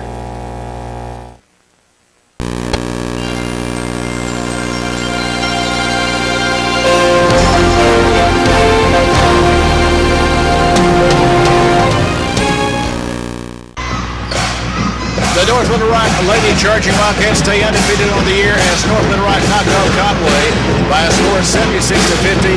With the victory, the North Little Rock Lady Charging Wildcats now go to 21-0 the year. And with the loss, Conway with a great record on the year at 16-3.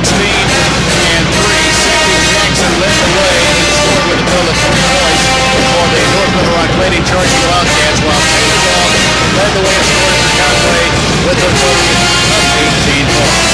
Once again, our final score in the girls' game of the week here at North Little Rock Charging Wildcats Gymnasium. It was North Little Rock 76 and Conway 50. So long for the Creative Sports Network.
Coming home can be hard if you're a veteran of Iraq or Afghanistan. You may feel like you're all alone.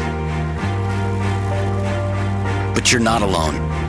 At IAVA.org, your fellow vets are all around you.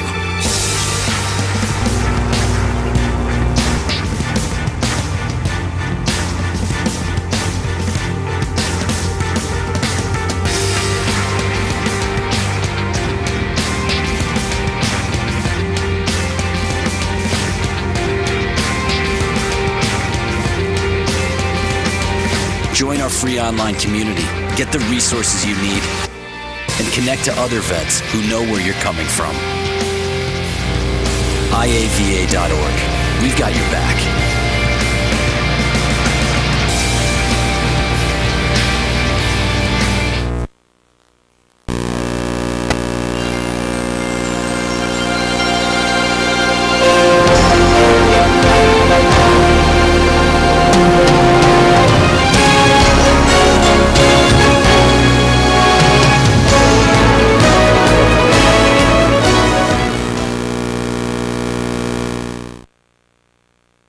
Executive Director of the Arkansas Sports Club, and welcome to the 62nd meeting and luncheon of the Arkansas Sports Club.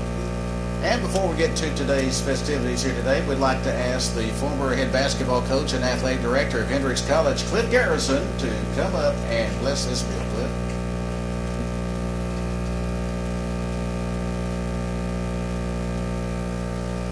Bow our heads, please. Father, we thank Thee for this beautiful weather that we're having and enjoying getting back outside.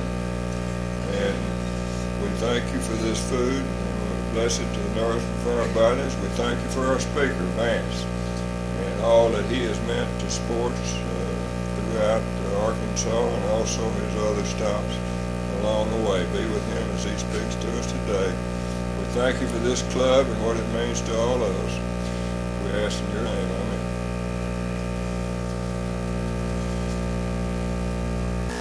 This young man was born on April the 3rd, 1940 in San Francisco, California. Had a great career in high school and college. Went to college, by the way, at Tulane University. I really enjoyed going down there south and having fun down there on the ocean, laying out, having a good time. And then as a junior, he transferred to Hendrix College, where he played football for the Hendrix College Warriors, I think, 62 and 63, somewhere in that area. The last team to play football, he was on that team at Hendrix College the last time they had a football team. He says if they bring back a team in the next few years, he'll go out again.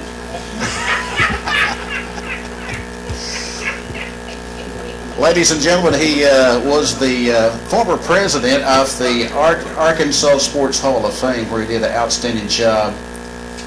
And if it hadn't been for his guidance, I don't think it'd be where it is today, where it has grown for several people being members of that illustrious organization, the Arkansas Sports Hall of Fame.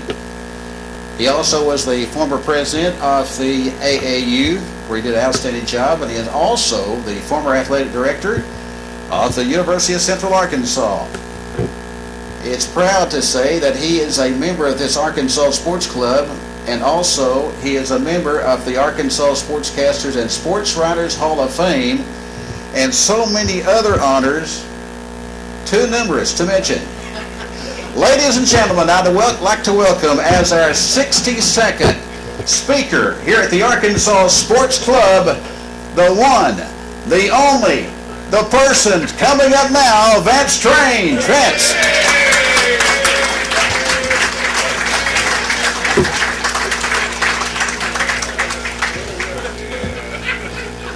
Bobby, it may take more than 10 minutes. Hey, first of all, thank you, Mike, for the introduction, and it's a pleasure to come and visit with everybody for just a brief period of time about some of the things that Conway and Arkansas have done for myself and my family. You know, I was in junior high in San Francisco California and played basketball for an excellent basketball coach, a very fundamental guy. He was an ex-Marine, and his name was Clem Weiser. He was from Kentucky, and he had a good old Southern draw to him. And Coach Weiser was a stickler for fundamentals. He was a stickler for doing things right, above and beyond as a student athlete, not only in practice but in the schoolwork as well. And I have a lot of things that I can relate to from Coach Weiser back in junior high. But the key one is that when I was in the 9th grade, we were having a team meeting, and Coach Weiser was very, very strict about how we behaved. And he sat down and thanked all of us how much we had made a difference to him. And he wanted to go over how we did that individually and also the team. And it was pretty neat because when he concluded that, he gave each one of us a blue ribbon. And after he got through, he came back and gave each one of us 3 blue ribbons and asked us to go out at school and talk to our teachers and our coaches and the ones that we felt had an influence on us. And it was a pretty unique experience. And I remember Coach Weiser, in public schools in San Francisco, the school itself at 3 o'clock quit being a school and became a playground. And one of the teachers would, male and female teacher, would take over the playground and run it. All kinds of sports and games and everything going on at that playground level. Well, Coach Weiser, he loved for us to play a lot of basketball games. And as a 7th, 8th, and 9th grader, we played in 35 basketball games a year. We wore our uniforms representing the junior high in the city leagues, and then we wore those same uniforms in the recreational leagues and played those 35 games a year. We didn't have football. We played soccer instead. And so it was a lot of different things that I was exposed to and different coaches. But the one thing that Coach Weiser did for us was to let us know how much we meant to him. Well, I'd kind of like to talk to you all today and let you all know how much, well, Jerry Joe Harrison said it really the best when he spoke several months ago. Jerry Joe said, Conway has been good to us. And you know, we met after the meeting, and it's true. Conway has been very good to us, my family. Jan, would you stand up, please? This is Jan South Strange, my wife of 50 years right there. I got that over with so I won't forget it. But anyhow, that's kind of stuck with me throughout the years, and I've been very fortunate. When I was in high school, I had 4 great coaches at the different sports. All of them gave something different to us, and it was a unique experience. I said there was no junior high football. The only football there was in San Francisco at the time when I was growing up at the junior high level was Pop Warner League football. And the city of San Francisco only had 1 team. 1 million people in the city. They had 1 Pop Warner League team sponsored by a Chevrolet dealer. And only 33 people could make it.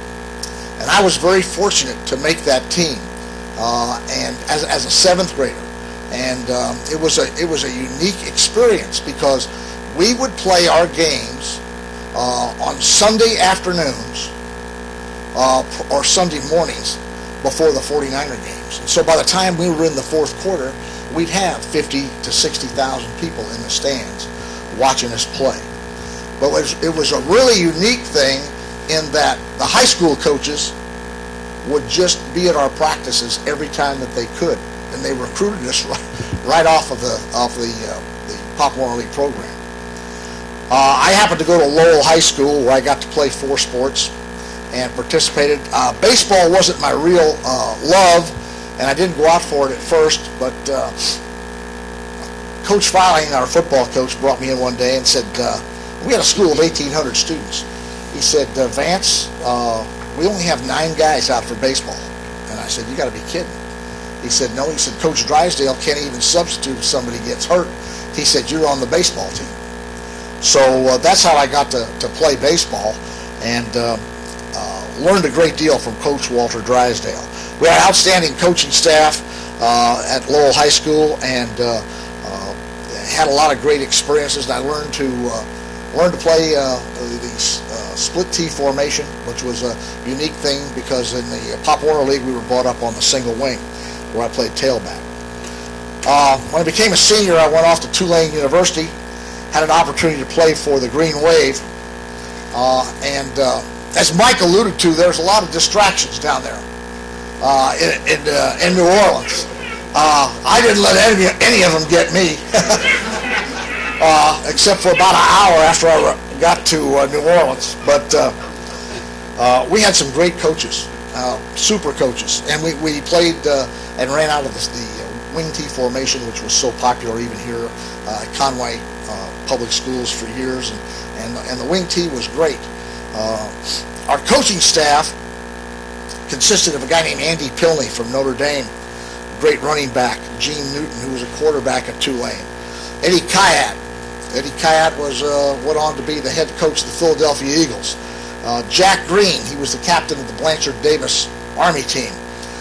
Jim Root, who was a quarterback for the old Chicago Cardinals. And Pete Pihos, who played for the Philadelphia Eagles.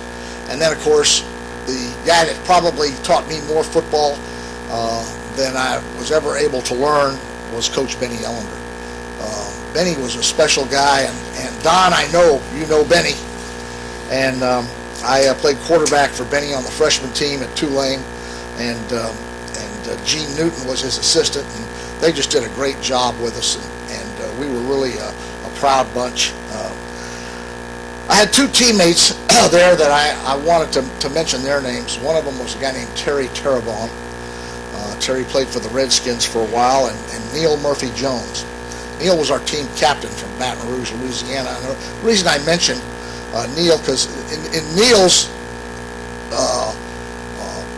progress through life, he was in the Air Force ROTC, and of course went into Vietnam and flew planes on missions for the Air Force, and he was shot down, and shot down pretty bad. Captured, and he was one of the people in the Hanoi Hilton for 7 to 9 years. And the thing that kept Neil alive for that period of time was, and he'll tell anybody this, was the mental preparation that we had getting ready to play LSU his senior year. And it was an awesome preparation by every member of that team. But anyhow, after not going to class as often as I should, I was given the opportunity to transfer from Tulane, and I was gonna transfer back, but there was only school that was available for me to get into at the time, because the semesters had already started at most of them, was Hendrix College, and it was also the place that Tulane was very receptive to accepting my grades back so that I could transfer back. It was really unique because I picked up the phone in the dormitory and called my dad, told him I had failed out, and he said, good, join the Marines, and hung up on me. And there I was in New Orleans, and I thought, boy, this is great. What do I do now? Well, I was very fortunate. My grandmother from Stamps, Arkansas, she gave me a phone call and gave me a train ticket, came up here to Hendrix College, where I was very fortunate in getting back in school, and it was a great time. And Coach Ivan Grove and Gene Wilbur, John Douthit, and Bill Montgomery, Bob Merriweather kind of took me under their wing, and it was really an opportunity that was too good to pass up. It was a great time, and I was